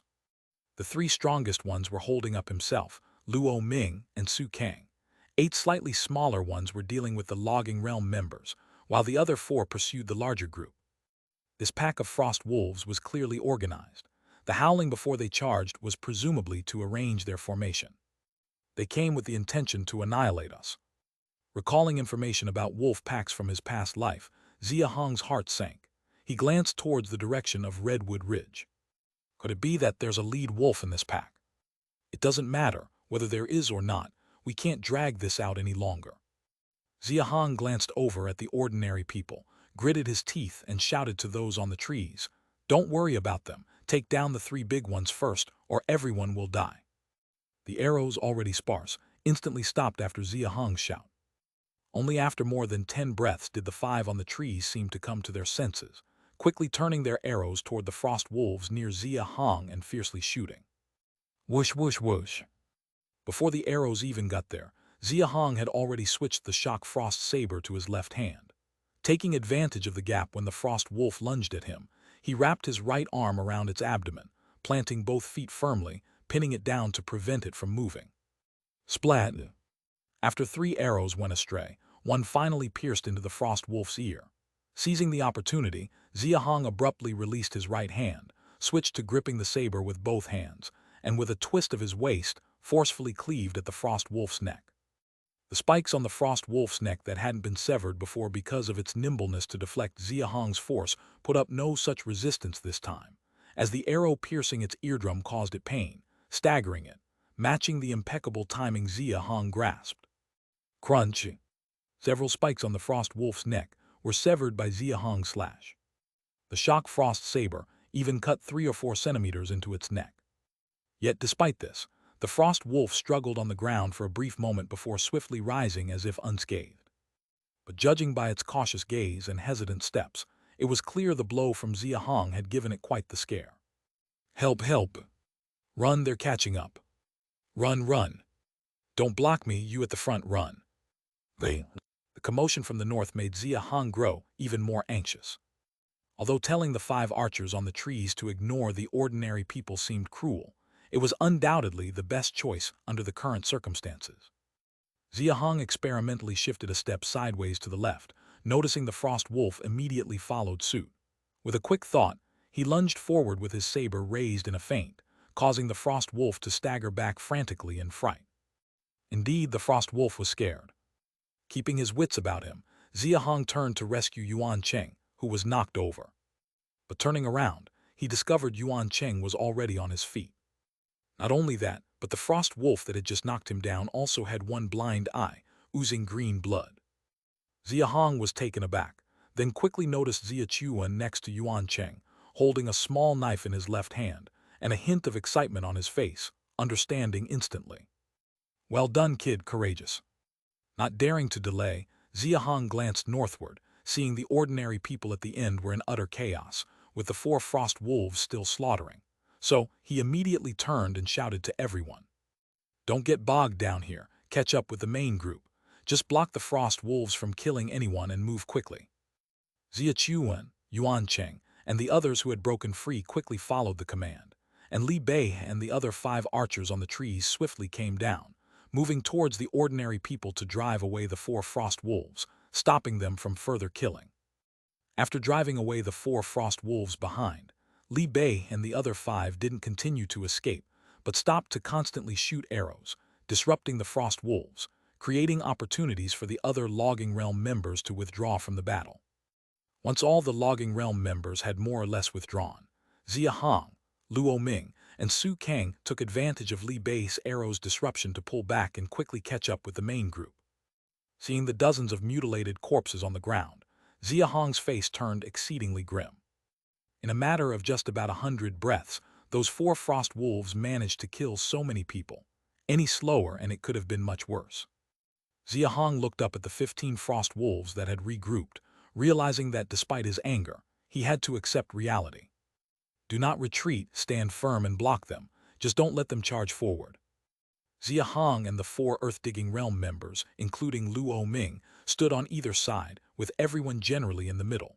All of them remained in place, their eyes locked onto the wolf pack. The 15 frost wolves, seeing the group not moving, advanced cautiously but with ever-slowing steps and diminished movements. There was a noticeable increase in fear in their eyes, especially the one Xia Hong injured earlier, with its hesitant steps lagging behind the other 2 robust frost wolves by a position. Huffy. Seeing the frost wolves not daring to charge immediately, Xia Hong relaxed slightly. With high intelligence comes such overthinking. To be honest, with just these few people, it was impossible to block these 15 frost wolves while protecting the camp's ordinary people. Even in a life-and-death struggle, victory was uncertain. To survive, they had to achieve victory through unexpected tactics. Leader Luo, Leader Xia, we are here to help. Suddenly, 2 voices called out from the rear of the crowd. Xia Hong and Luo Ming turned their heads, their faces instantly lighting up with joy. Chapter 81, A Stick on the Head Integrating Redwood Ridge. The newcomers were Han Gang and Huang Yang. Moreover, each of them had 3 people with them. It turned out that as they retreated northward, unknowingly, they had reached the middle ground between Dajia and Huang Zhao camp. Although it was unclear how Han Gang and Huang Yang appeared at the same time, with the urgency of the situation, Xia Hong didn't have the time to ask questions. Slaughter these beasts. As the 8 approached, Xia Hong immediately drew his broadsword and shouted angrily, charging first towards the frost wolf pack. The others were a bit taken aback but quickly followed behind Xia Hong, while Li Bei and 4 others released the few remaining arrows directly at the wolf pack. Seeing the group's morale like a rainbow, all the frost wolves crouched low, baring their teeth, poised with their front legs and ready to leap at any moment. However, when the arrows reached them, with Xia Hong only 2 or 3 meters away, the frost wolves swiftly rose and bolted away. The others didn't know what to think, but Xia Hong maintained a fierce gaze at the fleeing wolves' backs without showing any expression.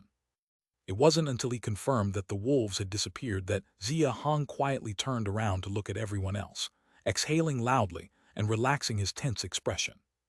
Phew, that was close. Everyone was perplexed. Even with the help of these 8 from Huang Zhao and Han Gang, they weren't confident about handling this pack of frost wolves. Why did Xia Hong charge forward just now? Seeing Xia Hong's current reaction, everyone understood that he was putting on a facade, but it indeed scared off the frost wolves. At the moment, everyone looked at Xia Hong with admiration on their faces. Especially Li Bei, remembering Xia Hong's decisiveness when first encountering the frost wolf pack, followed by the clever scare tactics just now, his eyes flickered with a different light. Xia Hong was oblivious to what everyone else was thinking, simply lowering his head to glance at the dozens of corpses on the ground, his expression turning grave. This place is not safe for long. We should head back and discuss it later. Worried about the return of the frost wolf pack, Xia Hong invited Han Gang and Huang Yang and the others to head back to the valley together first.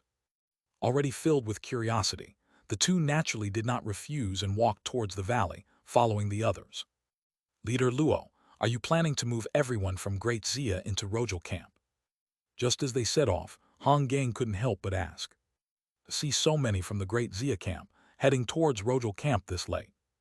Only this explanation seemed plausible. Reflecting on the previous confrontation with the wood puppet monster, The strength the Great Xia Camp demonstrated would naturally attract Rojal Camp's interest in a merger, Hong Gang and Huang Yang thought. You misunderstand. It is Rojal Camp that will be merging into Great Xia. From now on, there will only be the Great Xia Camp around Redwood Ridge, no longer any Rojal Camp.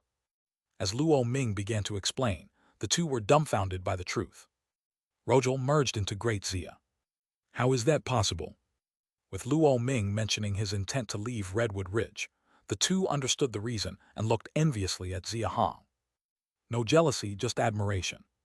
After the wood puppet monster incident, Xia Hong's power in the Redwood Ridge area was well recognized, especially as Hong Gang had received favors from Xia Hong. He naturally held goodwill. Knowing that Great Xia would eventually replace Rojal Camp, the two felt a twinge of envy. Knowing that offering congratulations would be inappropriate at the moment, they nodded slightly towards Xia Hong. Leader Xia, may I trouble you to look after the Huang Zhao camp in the future? Leader Xia saved my son last time. Hong Mu can't repay this favor. Although Da Xia is weak, as long as you need it in the future, I, Hong, will go through fire and water without hesitation. Deep in thought, Xia Hong nodded upon hearing their words. Suddenly remembering something, Xia Hong asked, by the way, how did you two appear at the same time just now? The encounter happened between Dajia and Huang Zhao camp. Even if alarmed, it wouldn't explain their simultaneous arrival with so many people. After hearing Xia Hong's inquiry, the two's expressions slightly stiffened. Exchanging a glance, Hong Gang saw Huang Yang nod in indication, and then turned to Xia Hong with a somewhat bitter smile and said, "We won't hide it from you, Leader Xia. The incident with the wood puppet monster caused our camps to suffer severe losses in the logging realm. Now both camps have only 4 left, making activities like picking crystal fruits challenging. Having no other choice, Huang Yang and I decided to merge our logging teams and eventually combine both camps when the opportunity arises. Today was just our first outing to pick crystal fruits together, and unexpectedly, we bumped into you on the way back." Listening to Hong Gang's words, Luo Ming showed a hint of guilt. Had it not been for his insistence on cooperating with Yang and Li before, the two camps wouldn't have suffered so many casualties, ending up in their current predicament. He obviously bore some of the blame. Leader Luo, there's no need for that. Ultimately, eliminating the wood puppet monster benefits all of us, which is why we agreed. Living in the ice abyss means uncertainty every day. It's just a matter of sooner or later. Seeing the remorse on Luo Ming's face, Hong Gang was the first to offer comfort. However, his final self-deprecating remark carried a heavy sense of despair. They had just endured a disaster where so many died, and everyone's spirits were low. Hearing Hong Gang's words only made their expressions gloomier. Living in the ice abyss, uncertainty is the norm, just a matter of sooner or later.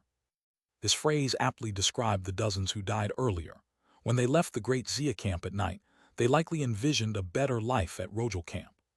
But they died before seeing Rojal camp's valley. Who would have thought that outside Redwood Ridge, a pack of well-organized frost wolves would appear? Without Xia Hong's final bravado, neither ordinary people nor those in the logging realm would likely have survived. If you don't mind, bring everyone from your camp and merge directly into my Great Xia. We'll strive for survival together here in Redwood Ridge. How does that sound? After a long period of silence, Xia Hong suddenly inquired. The group, originally heading towards the valley, immediately halted. Everyone, including Luo Ming, turned their heads shocked towards Xia Hong. Hong Gang and Huang Yang were initially stunned, thinking they had misheard or that Xia Hong was joking.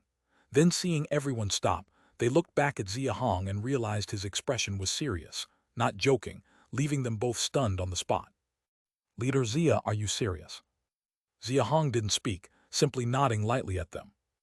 Upon receiving Xia Hong's confirmation, Hong Gang and Huang Yang's faces lit with joy, their bodies trembling with excitement. They stood there overwhelmed, unable to speak for a while. After more than 10 breaths, they managed to calm their emotions, took a deep breath, and both bowed deeply to Xia Hong. "I, Hong, thank the leader for his great grace. On behalf of over 200 people in the camp, I, Huang, thank Leader Xia." Xia Hong quickly stepped forward to help them up, without showing much surprise. Merging all the camps around Redwood Ridge into Great Xia was something he had considered for a long time. Only before, he wasn't in a hurry. The events of tonight served as a wake-up call. Just moments before, he had been smug about taking over Rojal camp, only for a pack of frost wolves to appear. Escaping tonight relied purely on luck and courage, not strength. What about next time? What if an unrelenting snow main group or another cold beast pack comes next? What then? There must be acceleration, both in camp strength and personal power. Both need rapid advancement. Otherwise, such dire situations will soon recur. Xia Hong took a deep breath, said no more, and quickened his pace towards Rojal camp with the group. Chapter 82. Chapter 82, whether I can do it or not is my business. Leader, the number of people has been counted. In total, 39 people died just now, including 2 from the logging realm of Rojal camp. Finally, 304 people have reached the valley. In the valley, the people who had already arrived gathered in the log cabin. Hearing Xia Chuan's report on the casualties, Xia Hong felt a bit heavy-hearted but quickly adjusted his emotions and turned to look at the right side of the log cabin. This log cabin was the same one rebuilt by Rojal camp after the disaster, only 30 meters wide, and was crowded with 400 to 500 people. On the left were the more than 300 people from the Great Xia camp, and on the right were the survivors of more than 100 from Rojal camp after the last disaster. At the forefront of the more than 100 people from Rojal camp stood 15 people, who should be the 17 from the logging realm that Luo Ming mentioned earlier. 2 died in the recent frost wolf attack, so only 15 are left. Xia Hong noticed that whether it was these 15 from the logging realm or the more than 100 people from Rojal camp, there wasn't much resistance on their faces when they looked at him. However, there was obvious reluctance when they looked at the more than 300 people from the Great Xia camp. Xia Hong, of course, understood the reason behind this. Strictly speaking, the fact that these over 100 people survived last time was not unrelated to him, so they were grateful and had goodwill towards him.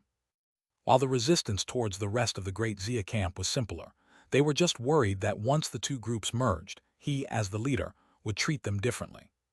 Perhaps not wanting the people of Rojal camp to see this, after arriving at the valley, Luo Ming took Li Bei, Su Kang, and others to hide elsewhere and did not enter the log cabin, so these more than 100 on the right would be the ones staying here in the future. Everyone. The people of Great Xia were still immersed in the recent disaster and hadn't recovered, and the 100 or so from Rojal camp were in turmoil over the uncertain future, which made the log cabin very quiet. As soon as Xia Hong opened his mouth, everyone immediately looked up.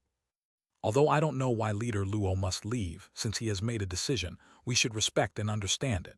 Moreover, not just I, but you all should trust Leader Luo's character. If he could safely take you all with him, he certainly wouldn't abandon you, right? Upon hearing this, the faces of the more than 100 from Rojal camp darkened considerably.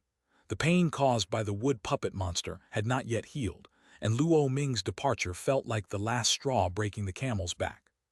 In the past couple of days, their despair had come in waves. At first, there was the thought of blaming Luo Ming, of course. But as the weak, they knew they had neither the right nor the qualifications to blame. What Luo Ming had done for Rojal camp in his 10-plus years as leader was more than all of them combined, let alone the fact that Luo Ming did not just leave directly, but found a way out for them.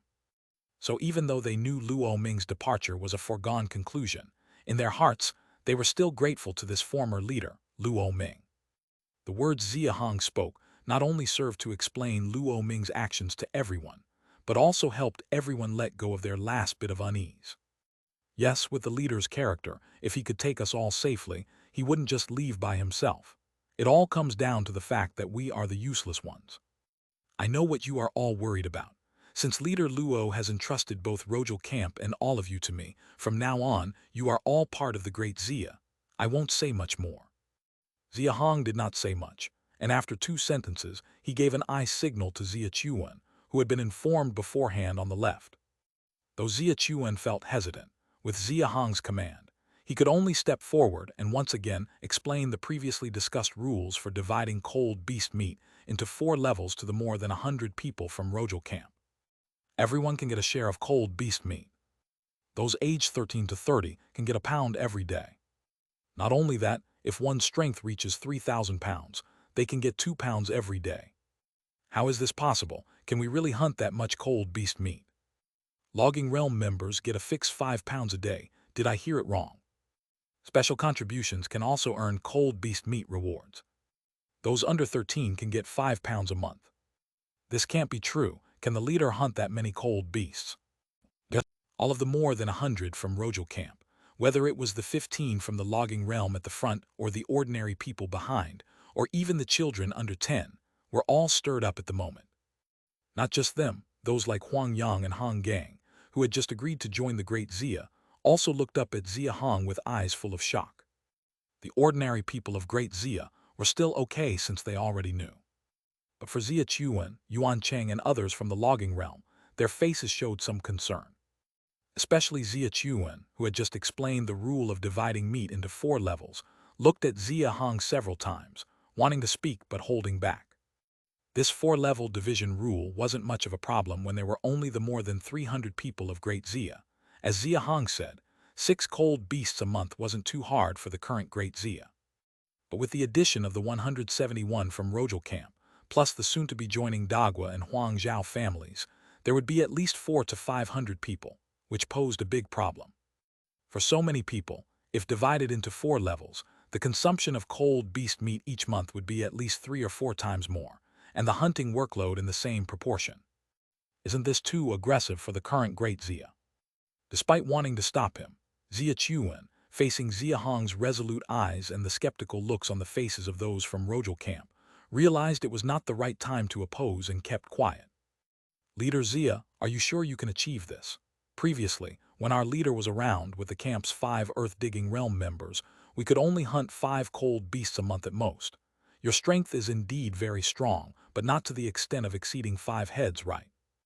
Given our current numbers, according to your distribution rule, we would have to hunt at least 10 a month, and though I highly respect you, this is impossible for the current camp. A logging realm member from Rojal camp stepped out and directly questioned. What he didn't know was that Hong Gang and Huang Yang, standing in the back, shook their heads the moment they heard 10 a month. Not 10, combining their camps, and with over 400 people, at least 15, and they must be adult cold beasts weighing more than 1,000 pounds. The two calculated this in their minds, glanced at each other, and lightly shook their heads, feeling it to be impossible. Despite the improbability, deep in their hearts, there arose a faint anticipation, causing their breaths to quicken as they looked up and tightly watched Xia Hong to see what he would say next. Whether it can be done or not is up to me and the hunting team. I'm just asking you if you agree to this rule. Xia Hong did not offer any explanation, only asked this one more question. Agree, of course, everyone can get cold beast meat, why wouldn't we agree? The log cabin fell into silence until after a while, a weak voice emerged. Agree, of course agree. I agree too. Agree. The voices started weak and scattered, but soon crescendoed to a tumult of responses. Good, since you agree, let me make it clear. When I take people out hunting, it won't be for nothing. Until you break through the logging realm, you can only do tasks within your capabilities inside the camp, and no one will blame you. But as soon as you break through to the logging realm and gain the ability to venture outside, everyone in the camp must go out, whether it's to pick crystal fruits, cut down trees, mine. Everything will be managed by me, including your lives. Do you agree with this? As Xia Hong finished speaking, the whole place fell silent. Chapter 83, Creating an Echo Chamber. After several disasters, coupled with the recent encounter with the Frost Wolf Pack, Xia Hong gained a deeper understanding and reflection on the plight of humanity in the Ice Abyss world, and on the organizational form of camps. Deceitful monsters, cold beasts, extreme weather, and even other human camps, dangers are everywhere. In such a hell-level difficulty survival environment, sacrifice becomes the main theme for all camps. Even with the system backing him, he is no exception. Compared to cold beasts and deceitful monsters, humans are too weak. Especially a camp like Great Xia at the bottom tier, it is as insignificant as ants. A low-level deceitful monster, a group of low-grade cold beasts, are both fatal crises for Great Xia. Not to mention the logging realm, even with his current earth-digging realm strength, encountering these things is nearly a situation of 9 deaths and 1 life. For ordinary people, it would be certain death. Unity is the only way out for humanity. Without a strict top-down management system to unite and concentrate the hearts of the entire camp, even if they can survive temporarily, they likely will not escape the fate of destruction in the end. Great Xia must mandate that one person calls the shots. In other words, Xia Hong must establish autocracy. The human mind is deceitful. 10,000 individuals have 10,000 thoughts. This is true even for just one camp like Great Xia. Now with two camps merged, minds have undoubtedly become more complicated. Just after confronting the Frost Wolf Pack, he had Li Bei and the others give up rescuing ordinary people. They hesitated for a full 10 breaths before turning the arrows around. Those 10 breaths might have only resulted in a few more ordinary people dying this time, but what about next time? At some critical moments of life and death, any moment of hesitation could potentially result in irreparable serious consequences. Xia Hong is not so confident to believe that as long as he makes a decision, it is always 100% correct, but at certain key moments, especially when facing a desperate situation, what the camp needs is simply a decision that everyone can believe in and execute. As for whether this decision is right or not, it really doesn't matter. An autocracy can lead to excessive concentration of personal authority, ultimately deifying the individual, creating a god out of thin air. This might be undesirable in a civilized society. But in an environment like the ice abyss, it's the best way to gather the minds and solidify the collective. Previously, when Qi mentioned Yang Zhen and Li's almost obsessive zeal and respect for this so-called Great Lord Yang Zhen, Xia Hong was only curious and frankly did not understand. But now he understands. Perhaps without such a method, Beishuo Town might never have developed to a huge scale of 10,000 people. It might have already been destroyed by various accidents. Aside from uniting the people, Xia Hong's second purpose in creating an autocratic camp atmosphere is to prepare for future resource gathering. Upgrade the wooden mannequin to level 2. It requires 3,000 wood and 6,000 iron. Upgrade the polishing stone to level 2. It requires 5,000 coal and 10,000 iron. Upgrade the medicine decoction pot to level 2. It needs 20,000 wood, 20,000 coal, 10,000 iron, and generates 10 types of formulas. Upgrade the level 2 iron refining furnace to level 3. It requires 2,000 wood, 5,000 iron. The upgrade resources needed for the 4 camp buildings already open are astronomical numbers for Xia Hong. Wood is exchanged at 1,000 pounds per point, coal at 20 pounds per point, iron at 10 pounds per point. Xia Hong calculated that even if the camp's nearly 500 people all break through to the earth-digging realm overnight, it would take decades to gather the resources for upgrading the 4 buildings. No, even decades are unlikely, as they still need consumption. So for resources, Xia Hong needs a large population. This is also why Xia Hong directly invited the camps of Huangzhou and De Chuan to join. Although ordinary people are useless, without them, where would the earth-digging realm come from? The logging realm and earth-digging realm for humans in the ice abyss world, cold beast meat is the only threshold. Xia Hong can foresee that in the future, for these resources, the camp will definitely need a group of people dedicated solely to logging and mining activities. But once they have strength, no one would want to do these tasks all day. After all, even in large camps, the logging realm and earth-digging realm are considered mid to high-tier personnel enjoying privileges. So having absolute authority becomes extremely important. Xia Hong certainly did not expect to achieve the effect of an autocracy with this single inquiry. It's just a beginning. He can roughly guess everyone's response. Yet he wasn't in a hurry, just waited quietly for everyone to speak. Judging by the seriousness in Xia Hong's tone, the silence in the wooden house persisted for over 100 breaths. If the 4-tier meat distribution rule mentioned earlier, if leader can truly implement it successfully in the camp, then my life will be handed to leader. Finally, a young man from Rojal camp spoke up. I agree too. If we can regularly and consistently receive cold beast meat, I have no qualms about handing my life to leader. I agree, as long as the leader can achieve it, I'm willing to put my life in your hands. With the first voice comes the second, the third. Whether ordinary people or the 15 with cultivation, as time passed, almost everyone spoke up. Without exception, their attitude was as long as the distribution of cold beast meat could be ensured, they would agree to Xia Hong's conditions. Xia Hong naturally understood everyone's thoughts and didn't explain anything, only looked at everyone with a serious expression and said, "Okay, I will ensure that I do it, and you should remember what you said today." Saying more is not as useful as having cold beast meat in front of them. Xia Hong understands this truth, so he didn't explain much. Suddenly, Yue Feng rushed over from outside and came to Xia Hong's side. Leader, Luo Ming is outside calling you. He seems to be leaving with people.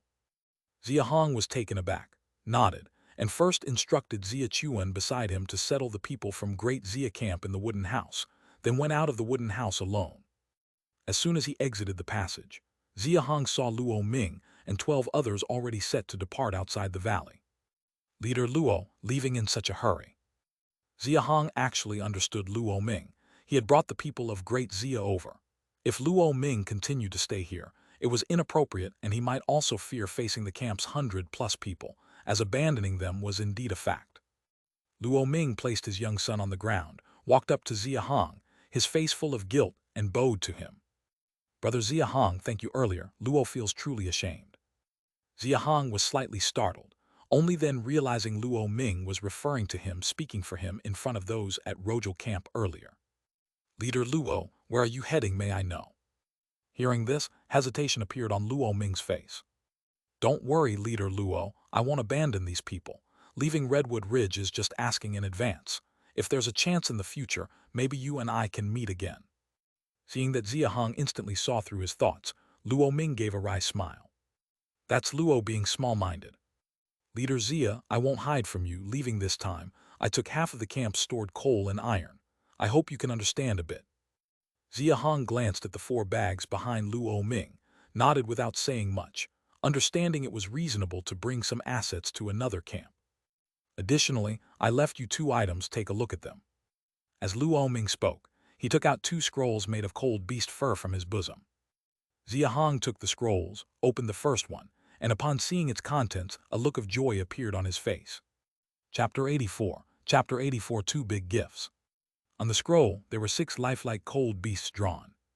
The first 3 were just the long-tongued snow mane, bone spur frost wolf, and golden-eyed demon sheep that the Great Xia Camp had dealt with before. The latter 3, one resembled a long snake, labeled as Cloud Mist Teng Jiao. One was massive in size, labeled as Golden-Armored Thunder Kui. One had snow-white fur, labeled as Blue Moon Elf. Most importantly, beneath the labeled names, there was a detailed record of these 3 cold beasts' living habits, attack methods, and their deadly weaknesses. Thank you, Leader Luo. Xia Hong took a deep breath and bowed respectfully to Luo Ming. The value of this scroll could be said to be even more precious than the half of the coal iron that Luo Ming left at the camp. Creatures like cold beasts, cunning as a fox, with bizarre methods and terrifying power, are not much easier to deal with than deceitful monsters. Speaking of which, earlier at Dushi Camp, so many people hunted snow mane, but ended up sacrificing 3 people, ultimately resulting in failure. The golden-eyed demon sheep that was chased to the Great Xia Camp by the deceitful monster later. Although Xia Hong broke through during the battle, it was at the cost of Su Ning losing his right eye to finally solve it. Even slightly familiar cold beasts are like this, not to mention the unfamiliar ones. It can be said that in the wilderness, hunting any never-before-seen cold beast inevitably involves sacrifice. What Luo Ming gave was not a scroll, but the lives of future Xia hunting team members. This scroll was probably something that the Rojal camp recorded over many years, at a huge cost, and Luo Ming willingly offered it to him, which indeed touched Xia Hong deeply. Don't rush to thank me, take a look at the second one. Xia Hong nodded, opened the second scroll, and upon seeing its contents, a trace of joy appeared on his face again. This was a map of the eastern side of Redwood Ridge. The map was crude, with only some special annotations. Clearly afraid Xia Hong wouldn't understand, Luo Ming approached and explained, pointing at the map. The center of the map is the valley where the camp is located. East of the valley, behind these 2 mountains, is an unknown place. We have never been up these mountains, but occasionally there is a lot of commotion during the day. There are likely very strong cold beasts on the mountain, and their types are unknown.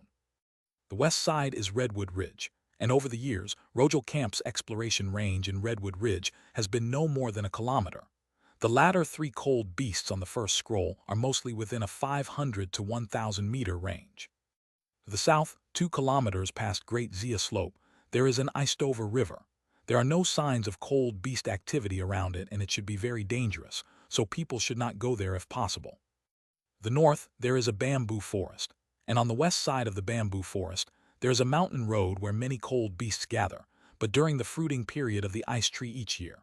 For 3 to 5 days, whether looking for food or for some other purpose, cold beasts will drill into the bamboo forest, allowing people to risk passing through quickly during this time.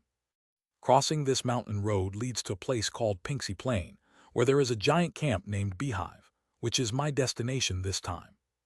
At this, Luo Ming finally answered the question Xia Hong had just asked. Xia Hong stared at the map, unable to speak for a long time. The two things Luo Ming had left with him before leaving were precious beyond measure. Leader Luo, I truly don't know how to thank you. Luo Ming waved his hand, gave a bitter smile, and a look of loneliness appeared on his face. In the early years when my father Luo Feng was the leader, he had great ambitions. Besides leading hunting teams, he often took people to explore and survey surrounding areas, creating this map. Originally, according to his plan, this map was to be continuously improved by successors until the entire area around Redwood Ridge was fully explored. Unfortunately, after I succeeded as leader, I was limited in ability, and this map has never been updated.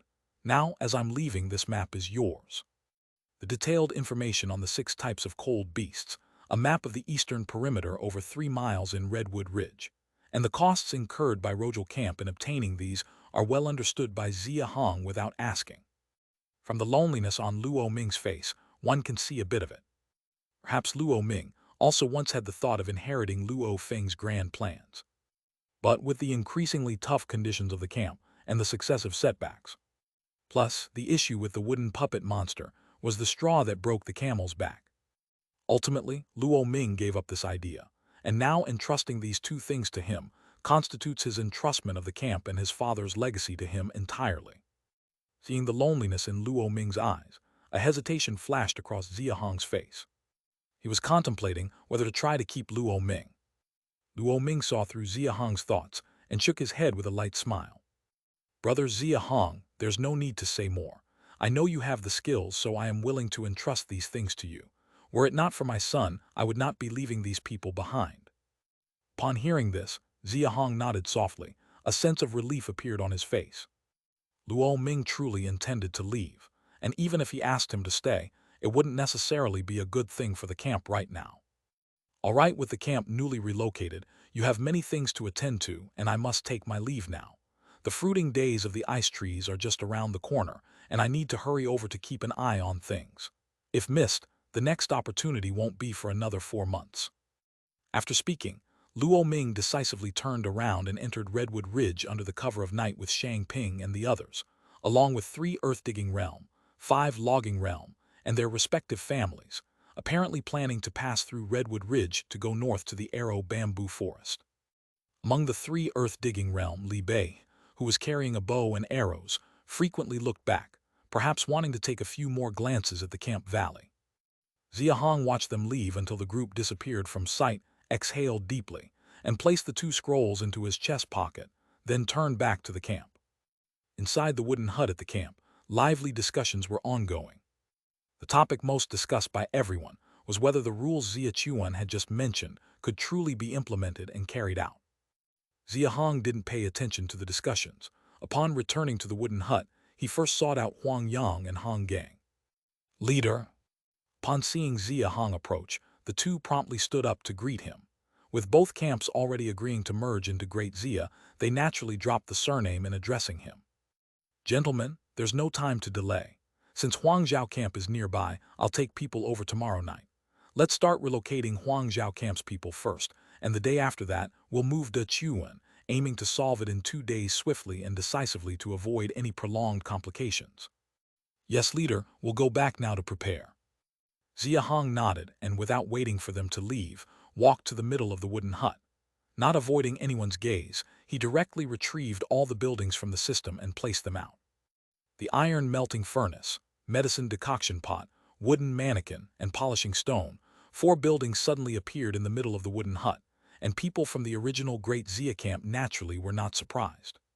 But those from Rojal Camp, seeing this for the first time, all gathered around immediately, their expressions full of amazement. Leader, all the remaining items from Rojal Camp have been inventoried. There are 3,000 pounds of iron ore, 4,500 pounds of coal stone, wood from 17 golden frost trees, over 600 red frost trees, and also 4 broadswords and 9 bows in the hands of the 15 from the original Rojal Camp. Besides these, there are more than 20 iron tools already sorted and ready for inspection. Ignoring the astonished crowd nearby, Xia Hong followed Yuan Cheng after hearing his report and walked to the storage area inside the wooden hut to see the tools. Chapter 85. Chapter 85. Team and New Home. 4 sheep horn chisel, 10 saws, 5 mallets, 3 iron knives.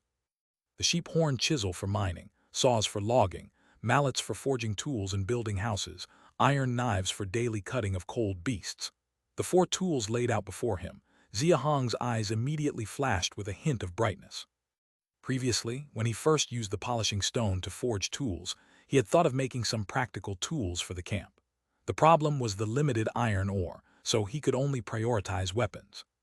Iron tools may seem like trivial things, but using them is not easy, let alone making them common, which is even more difficult. Rojo Camp has had mining capabilities for more than a decade, yet there are only these 20 or so small tools, which already say a lot. Next to the pile of 20 or so small tools was a neat stack of 3,000 pounds of iron ore and 4,500 pounds of coal stone. After contemplating for a moment, Xia Hong turned to Xia Chuan and spoke. Chuan, notify all the people from the logging realm in the camp to come over. Yes, leader. Having everyone move the coal stone and iron ore to the iron melting furnace, Xia Hong fed in the coal stone and placed the iron ore on top to start melting. Then he took the polishing stone, sat beside it, and read the cold beast scroll given by Luo Ming while waiting for the iron ore to melt. Meanwhile, everyone from the logging realm in the camp gradually arrived. Xia Chuan, Yuan Cheng, Yue Feng, Lin Kai, Qiu Peng, Lu Yang, Su Ning, Suen, Liu Yuan, Li Yuankun. The 10 original members of Great Xia stood on the left side. As the 15 members from Rojo Camp on the right side gathered with Xia Chuan's introduction, Xia Hong came to know their names. Luo Yuan, Cheng Feng, Bai Wuding, Bai Dongying, Tong Xinglong, Li Yun, Li Pingkai and Li Longkai brothers, Zhu Yuankai, Ying Chuan and Yingyi brothers, Zhao Long, Zhao Hu, Zhao Bao and Lu Sheng. Among the 15 on the right side, Xia Hong immediately recognized Luo Yuan standing at the front. He was the one who had previously questioned Xia Hong's ability to implement the meat distribution rule. Luo Yuan and the Zhao siblings all carried machetes and bows. Additionally, the Li and Ying siblings also bore bows, with the final bow on Zhu Yuankai. The positions of the remaining 14 were all a step behind Luo Yuan, clearly indicating he was the leader. Xia Hong's mind stirred with slight interest, raising an eyebrow. Everyone have a seat for now. Seeing the 25 people seated on the ground, Xia Hong fiddled with the iron ore on the iron melting furnace as he spoke. According to the previous rules, only those from the earth-digging realm can join the hunting team. But it's clearly not feasible now, so I will select a few of you to join the hunting team first. He paused for a moment before continuing. Members of the hunting team will receive a daily portion of 10 pounds of cold beast meat. Upon hearing Xia Hong's words, the breathing of Xia Chuan and the other 10 on the left immediately grew heavier, their eyes burning with desire. However, the 15 on the right, led by Luo Yuan, clearly didn't believe Xia Hong could hunt so many cold beasts and reacted with more indifference. Xia Hong understood what Luo Yuan and the others were thinking. He didn't explain but continued. I will announce the specific selection method in 3 days. On the evening of the day after tomorrow, Su Ning, Qiu Peng, Luo Yuan, Zhu Yuankai, the Zhao brothers, the Li and Ying brothers, as well as Xia Chuan, these 12 will go out hunting with me. Upon hearing the names of the 11 people before Xia Chuan's, neither Luo Yuan nor the others showed any surprise. Not to mention the machetes on them and the Zhao brothers, there were currently only 11 bows in the entire camp, which were held by the 11 people Xia Hong named. Only when they heard Xia Chuan's name at the end did they show a bit of surprise, but after glancing at Xia Chuan and remembering his relationship with Xia Hong, they said nothing, just lowered their heads silently. Meanwhile, on the other side, Yuan Cheng, Yue Feng, and the others who were not selected all showed anxious expressions. Noticing the urgency on Yuan Cheng and the others' faces, Xia Hong lightly waved his hand. Don't rush, Huang Zhao and the people from De Chuan camp haven't arrived yet. This is not the final list. In 3 days, once everyone is gathered, I will hold a fair and just selection. Whether you can make it in will depend solely on your abilities. After saying this, Xia Hong turned his gaze towards Luo Yuan and the others.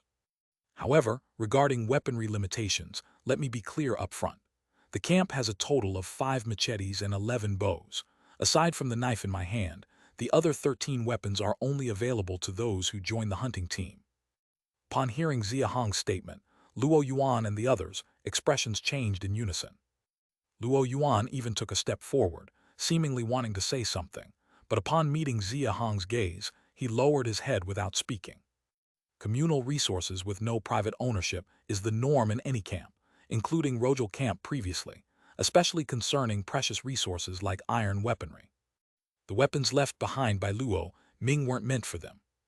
Luo Yuan and his people privately claimed these weapons, which Xia Hong didn't point out, but he certainly wouldn't indulge them by allowing it. The remaining members from the logging realm will temporarily be counted as part of the logging team.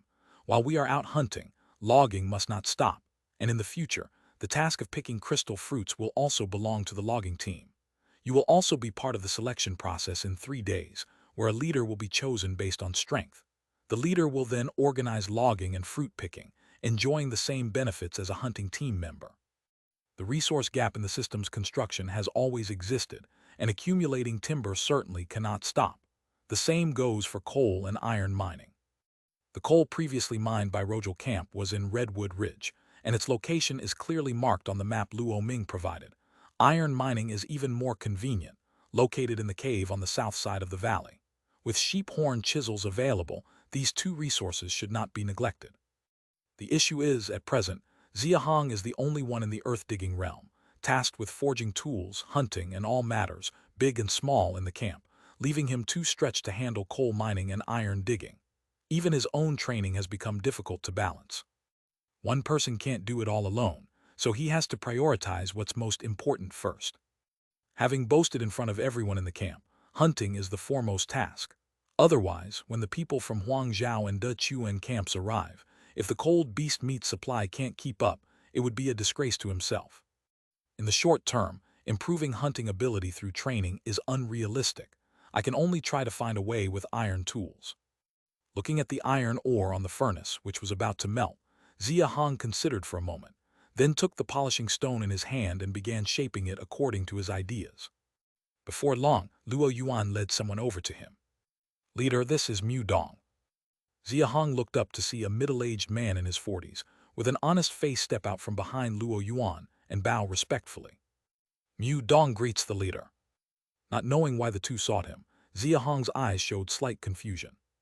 "Leader, Mu Dong is currently the only remaining woodworker in our camp. He mentioned there's an issue with this wood house and wishes to discuss it with you." "A woodworker?"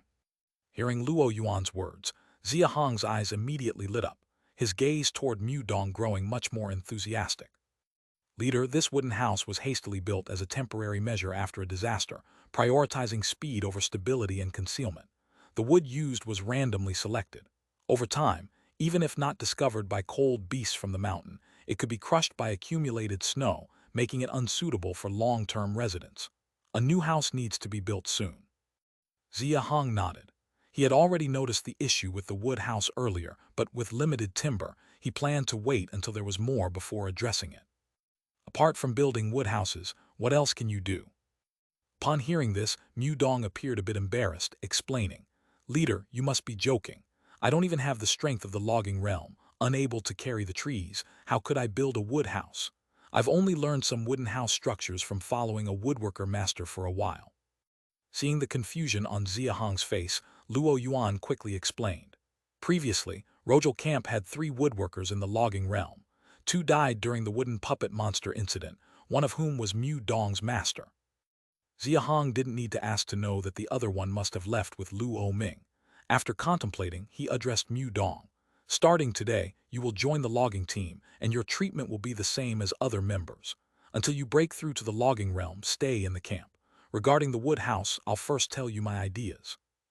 Hearing his inclusion in the logging team, Mu Dong was already elated. The prospect of not having to go out until breaking through to the logging realm made him even more excited. He quickly perked up his ears, attentively listening to Xia Hong's subsequent words.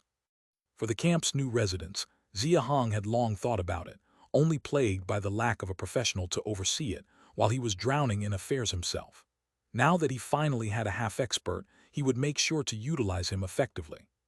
Chapter 86, Animal Trap. In light of the Great Xia's perilous migration, For the 2 subsequent nights, when the Huang and Dashan families moved their camps, Xia Hong brought all 26 logging realm members along to ensure safety. Fortunately, nothing happened over 2 consecutive nights.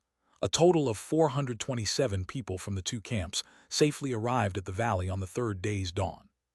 As soon as Xia Hong returned to the valley, he handed over the merging affairs to Xia Chuan and hurried towards the iron melting furnace. On the stove, a half-meter-long circular saw-toothed animal trap was glowing red, with 7 silver-white forging patterns appearing on the sides of the trap. Xia Hong picked up a polishing stone from the side and continued the unfinished hammering from the previous night. Clang, clang, clang.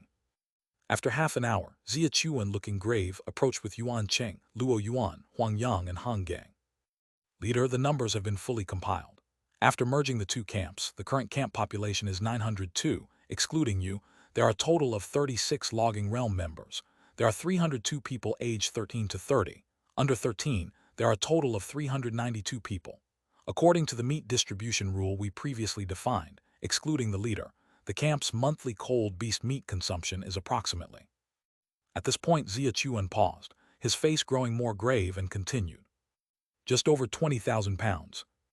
Upon saying this number, Luo Yuan, Huang Yang, and Han Gang all focused their gaze on Xia Hong's face.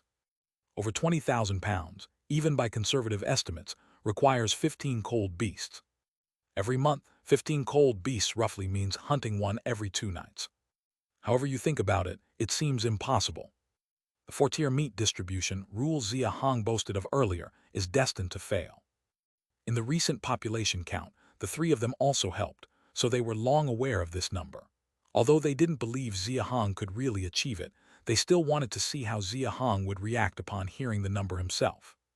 Everyone, including Xia Chuan, assumed that upon hearing this number, Xia Hong would exhibit astonishment, disbelief, or even embarrassment. Clang, clang, clang. However, Xia Hong showed no expression at all.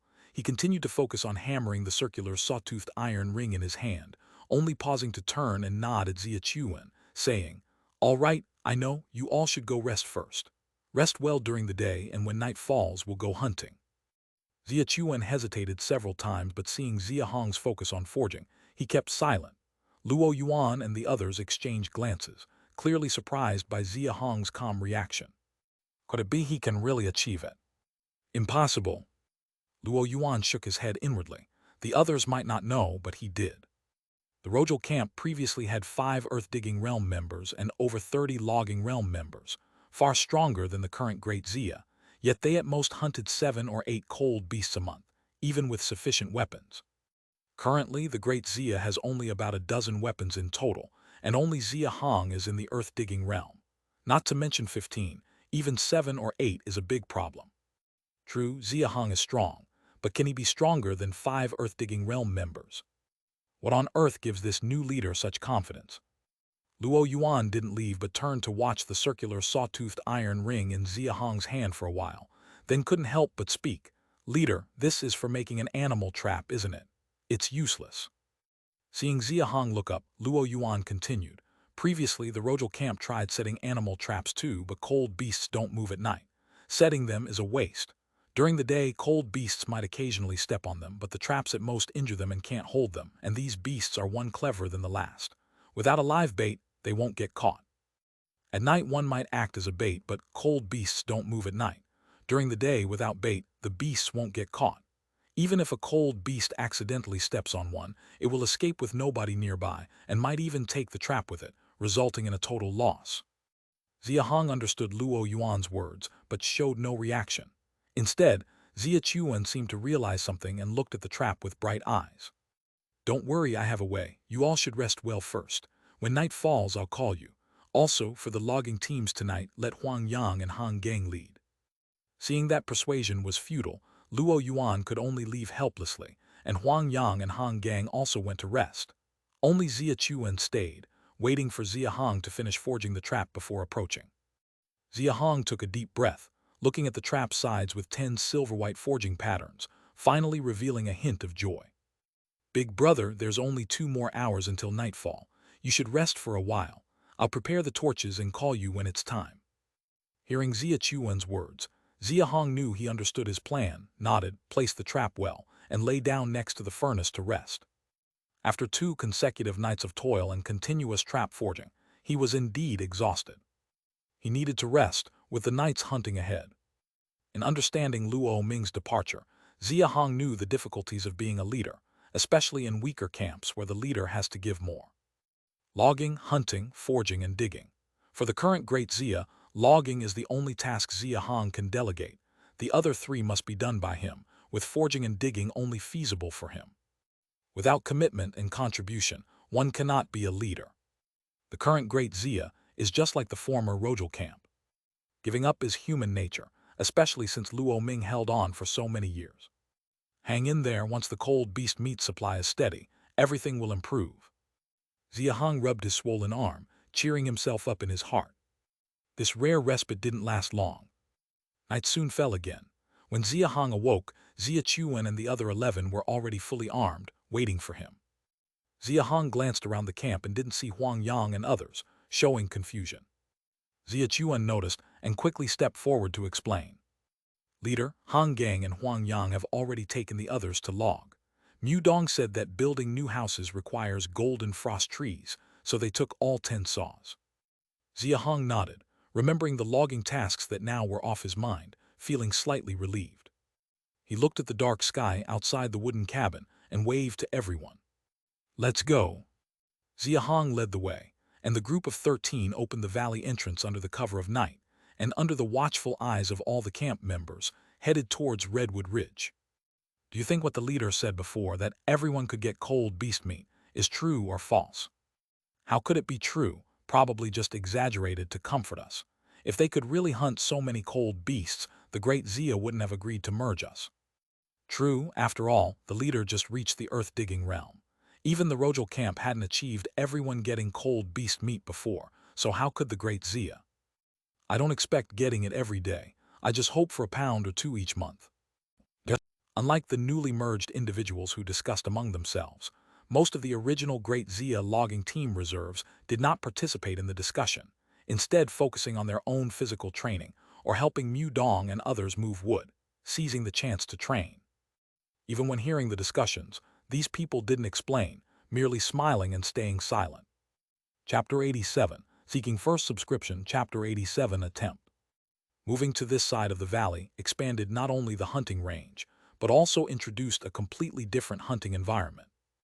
Therefore, as soon as they entered Redwood Ridge, Xia Hong didn't rashly start searching for prey. Instead, he had Luo Yuan lead the group to familiarize themselves with the environment within a 500-meter perimeter first. While getting familiar with the environment, they quickly figured out the distribution of cold beasts within this 500-meter perimeter. There are 7 in total, 3 of which are less than 50 meters apart and should not be considered for now. The other 4 include 2 snow manes, 1 frost wolf, and 1 golden-eyed demon sheep, each over 100 meters apart. We can consider targeting one of these. After summarizing the reports from everyone, Xia Hong sketched a rough map on the snow, glanced at the animal trap underfoot, his expression slightly moved, and then aimed the branch in his hand toward the southwest. That snow mane is the farthest, let's target it first. In the past, Xia Hong would choose targets in the center of multiple cold beasts when using torches to lure them into mutual killings. But times have changed, and so must the hunting strategies. The group walked southwest for a while and quickly spotted an unusually robust golden frost tree about 30 meters away. Xia Hong called everyone to a stop and then signaled to Xia Chuan. Xia Chuan nodded, took a sheep horn chisel from behind, found an open area, and cleared the snow to reveal a dark, ice-coated ground. Looking at the dark ground, Xia Chuan's eyes gleamed with eager excitement. He raised the sheep horn chisel in his hand and struck down forcefully at the ground. Bang! A great rebound force traveled from the ground to the sheep horn chisel, causing Xia Chuan's arm to flip back a full circle, sending him flying back 3 or 4 meters. If Xia Hong hadn't caught him with quick reflexes, he would have stumbled to the ground. Don't try recklessly, the ground here is too hard. Without earth-digging realm strength you won't be able to break it. Let me do it. Xia Hong shook his head, took the sheep horn chisel, gripped the handle with both hands, held his breath and struck down forcefully at the ground. Crack! A crisp sound of shattering ice crystals resounded as the sheep-horn chisel successfully penetrated the soil beneath. Upon seeing the breach in the ground, others couldn't help but be envious. It seemed like merely breaking the ground, but this signified earth-digging realm strength. More importantly, Xia Hong was so young. Although Luo Yuan had more than 8,000 pounds of basic strength, he was already in his 30s. Not only him, but the Zhao brothers, the Li and Ying families, and Zhu Yuankai were all over 25. Compared to the logging realm in Great Xia, they were relatively older, so not only when they saw Xia Hong, but sometimes looking at Xia Chuan, Yuan Cheng, and others, they would feel a bit envious. After all, youth meant potential. Xia Hong didn't know Luo Yuan and the others' thoughts. He just focused on digging a pit. After an hour, a pit with a diameter of 1.5 meters, a meter deep, appeared before everyone. Xia Hong pried open the animal trap, carefully placed it in the pit, tied one end of a rope to the trap, buried the rest of the rope in the snow, and tied the other end tightly to a tree. Only then did he instruct Xia Chuan and others to cover the pit with snow again. After all preparations were complete, Xia Hong pulled out a torch and then looked at everyone, instructing, Chuan, Luo Yuan, the Zhao trio, you 5 follow me to attack. The other 7 hide in the trees and find opportunities to shoot its weak points with arrows. Xia Chuan, Qiu Peng, and Su Ning all nodded in response. Qiu and Su immediately went to hide in nearby trees. Although doubtful, the 9 followers of Luo Yuan followed Xia Hong's instructions, and each found their positions. Once Xia Hong saw everyone was ready, he turned to glance at the golden frost tree 30 meters away. There, the snow mane still slept soundly. He quickly lit the torch and cautiously placed it on the concealed snow pit. After planting the torch, Xia Hong swiftly retreated, hiding with Luo Yuan and the 5 others above a large tree to the left of the pit, quietly watching the golden frost tree. Lighting the fire to attract cold beasts. Luo Yuan was unaware of the small torch's magic, thinking Xia Hong merely lit it to attract cold beasts. His eyes flashed with disappointment. Though cold beasts are also light and heat-seeking, they are extremely sleepy at night and hard to awaken unless attacked. A mere small torch was unlikely to. Bang! Luo Yuan's train of thought broke with a loud crash. He looked up at the golden frost tree, his expression instantly freezing. He had not expected to be proven wrong so quickly. The torch hadn't burned for 5 minutes when the snow mane, which had been sleeping atop the golden frost tree, awoke. Not only did it wake, but it was truly approaching the torch. How could it be? Not only Luo Yuan, but the Zhao siblings and the additional 5, all stared wide-eyed, filled with disbelief and incomprehension. The snow mane, stretching 4 meters long with tusks raised high and powerful limbs, crushed the snow with each step, reaching the ground, clearly an adult form. Though it was coming closer, its small eyes glanced warily around, adopting a vigilant stance. However, each time its sight turned to the torch, an intense craving and infatuation shone from its eyes. The torch seemed to have an overwhelming allure for it. Unlike Xia Hong and 4 others, it was the first time Luo Yuan and the remaining 8 witnessed the small torch's magic, their eyes filled with astonishment and anticipation. The snow mane was already within 3 meters of the torch. Just one more step. Clack! The snow mane's right foreleg landed on the pit, the trap underground snapping shut with a violent clash with its bones, sounding a crisp snap. What followed was the snow mane's furious roar of pain. Roar! Attack!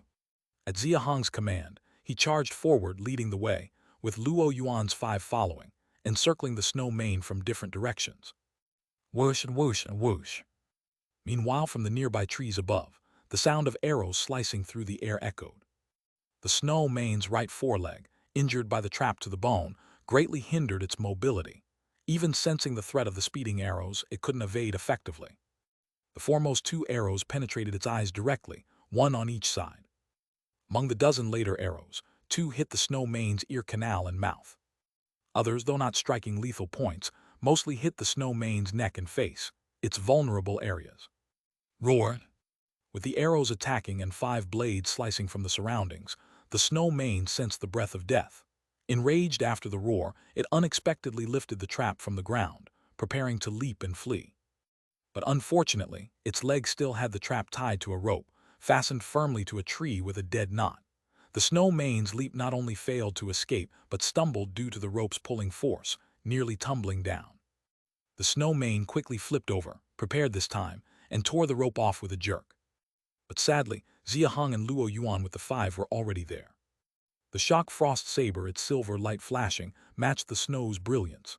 Xia Hong held it high above, gathering strength throughout his body, gazed at the snow mane's neck, eyes sharp with chilling intent, and slashed forcefully down. Concurrently, Luo Yuan and the Zhao trio lifted their butcher knives at the snow mane's joints. The snow mane, looking at Xia Hong's falling blade, panic crossed its eyes. It abruptly twisted, abandoning its escape, changing direction towards Xia Chuan, the only unarmed one among the six, raising its tusks to charge. Crunchy. Chapter 88. Looking for the first subscription. Chapter 88. Hunting has become easier. Snow mane, driven by a strong survival instinct, turned and fled. Despite its considerable speed, it could only manage to avoid a neck hit. Xia Hong's strike landed solidly on its spine. The barbs on Snow mane's back were severed, and the shock frost saber sliced through its hide, embedding half its blade into the creature. At the same time, Luo Yuan and the other three slashed at Snow mane's leg joints with their big knives. Compared to Xia Hong, Luo Yuan and the others managed merely to cut through its hide, inflicting 4 or 5 inches of wounds, causing limited damage. Snow mane's immense momentum wasn't stopped by the 5 big knives buried in its body. Instead, it seemed to grow more frenzied with pain, continuing to charge madly towards Xia Chuan. Luo Yuan and the others didn't have a chance to retrieve their knives, as they were carried off by Snow mane, forcing them to let go in haste. Only Xia Hong's knife remained deeply embedded, and as he was swept along, he refused to let go, charging towards Xia Chuan alongside Snow mane. It was over. Seeing Snow mane rush to Xia Chuan's position in an instant, while Xia Chuan remained foolishly rooted, Luo Yuan and the others secretly despaired, their hearts sinking. The first hunt since merging camps, and someone was about to die. Crash! Who could have foreseen that just when Snow mane was less than half a meter from Xia Chuan, it abruptly stopped as if hitting something, its massive body coming to a sudden halt. Its legs pounded the ground fiercely, and its sharp tusks flailed wildly with its thrashing head, pushing against Xia Chuan without advancing an inch. How could this be? While Luo Yuan and the 7 in the trees gaped, Snow mane's eyes flashed coldly, its legs ceased their pawing, and it reared its head to open its gaping maw at Xia Chuan. Watch out! Beware of its tongue. Careful! Everyone present, being experienced hunters, instantly reacted upon seeing Snow mane's mouth open, shouting warnings as they rushed toward the danger. Unfortunately, they were too far away to help in time. A tongue like an icicle shot from its mouth straight toward Xia Chuan's head, the gleaming, sword-like tongue flickering with a deadly light. I've been waiting for this trick. Having followed behind Snow mane all along, Xia Hong wouldn't allow it to succeed. At the moment the tongue was unleashed, he vaulted over Snow mane, gritting his teeth to drive his knife deeper, pressing down with all his might. Xia Hong's eyes bulged with rage, as his immense strength drove the shock frost saber further into Snow mane, inflicting even more damage. Snow mane writhed in agony, its tongue faltering momentarily in midair. In that instant, a small black 3-inch knife magically appeared in Xia Chuan's previously empty hand. Xia Chuan swung down at an angle, tracing a crescent arc in the air with the blade, almost without pause. Swishing. The blade's arc flickered, slicing through Snow mane's extended tongue with ease. With the tongue cut, Snow mane's body recoiled violently, and Xia Hong withdrew the shock frost saber, slashing decisively at its head. Slash! Snow mane's massive head was severed with one stroke, tumbling across the snow for several meters before its tusks halted its roll. Quick, harvest the essence blood. Hearing Xia Hong's command, Xia Chuan nodded, quickly retrieving a small wooden bottle and used the black knife to pierce Snow mane's heart, extracting a drop of dark green blood. Meanwhile, on the other side, Luo Yuan and the other 4, along with the 7 who had climbed down from the trees, watched with jaws agape. Arriving at Snow mane's corpse, they noticed the white thread in the snow before it and realized why it hadn't hit Xia Chuan. Hey, my white thread and black blade aren't too shabby, huh? Having collected the essence blood and retracted the white thread, Xia Chuan saw their astonished expressions with a triumphant smile. When Xia Hong suggested that he join the hunt, he had seen the expressions on Luo Yuan and the others' faces. Among the 12, he alone had no weapon, and everyone assumed he had joined the hunting team through connections, something he was well aware of. Brother Xia Chuan, impressive skills. Luo Yuan didn't hide his shock. He had felt Snow Mane's immense momentum himself. Though the white thread and black blade played significant roles, Xia Chuan's strength couldn't be underestimated. Not only Luo Yuan, but Zhao's 3 brothers and the other 5 now looked at Xia Chuan with newfound respect. Even Su Ning and Qiu Peng seemed deeply shocked and puzzled by the rapid improvement in Xia Chuan's abilities. "All right, stop showing off. What's your basic strength at now?" Xia Hong teased, knowing Xia Chuan's growth and the potent power of the black blade and white thread, which Xia Chuan had confided in him about, was why he dared to bring him along. Xia Chuan grinned sheepishly, replying, "It should be nearing 7,000 pounds now." 7,000 pounds, that's quite the rapid improvement. Xia Hong had some guesses based on how Xia Chuan held off the gravely injured Snow Mane, but hearing the actual number, he couldn't help but feel astonished. The others, especially Luo Yuan, upon hearing this number, looked envious and felt a sense of urgency. Among them, Luo Yuan boasted the highest basic strength at 8,000 pounds. Zhao's brothers were just over 7,000, and Li's and Ying's 4 had only just reached 7,000. They were all technically stronger than Xia Chuan, but the issue was Xia Chuan's age. Considering Xia Chuan had obtained the black blade and white thread from the wood puppet monster, it was highly probable that their collective strength fell short of Xia Chuan's. Don't get complacent, you're still far from the earth-digging realm. Also, spend more time studying the black blade and white thread, their potential should far exceed this. Xia Hong chided Xia Chuan, a reminder in light of Yang and Li's prior focus on the wood puppet monster. "Tonight our first prey is secured." Xia Hong's words brought them back to reality, and looking at the Snow Mane on the ground, their faces momentarily showed disbelief. Considering the lengthy process just now, from digging the pit to now, only an hour had actually passed. Snow Mane was injured by stepping into the pit, struck by arrows, and attacked by Xia Hong and Luo Yuan's main group while fleeing, confronted by Xia Chuan and decapitated by Xia Hong. The entire hunting process was smooth and effortless, as simple as eating or drinking. Was this truly hunting? Rojo Camp's previous hunts were never this simple. Luo Yuan shook off the chaotic thoughts, having considered the entire hunt, and directed his gaze to the torches and the animal trap. "Leader, how did this animal trap gain such power?" Upon Luo Yuan's inquiry, Xia Hong's face displayed appreciation, pointing directly to Snow Mane's right foreleg where the animal trap was attached. He said, "Remove it and see." Luo Yuan nodded, crouched, and tugged at the animal trap, making a startled face when it wouldn't budge. Setting aside his sword, he gritted his teeth and tried again. The animal trap's jaw remained tightly shut, unmoving. "Zhao Long, Zhao Hu, help me here." With Zhao Long and Zhao Hu assisting, they finally pried the trap open and removed it from Snow Mane's leg. Seeing the 10 silver filaments pattern on the trap side and the 10 heavy springs around the joints, Luo Yuan and the others gained sudden insight. "I spent 3 whole days crafting this trap and added over 10 crude springs. The force required to clamp it shut is at least over 12,000 pounds. Without earth-digging realm strength, opening it's impossible." Accepting the open trap, Xia Hong's face showed confidence. "One prey is not enough.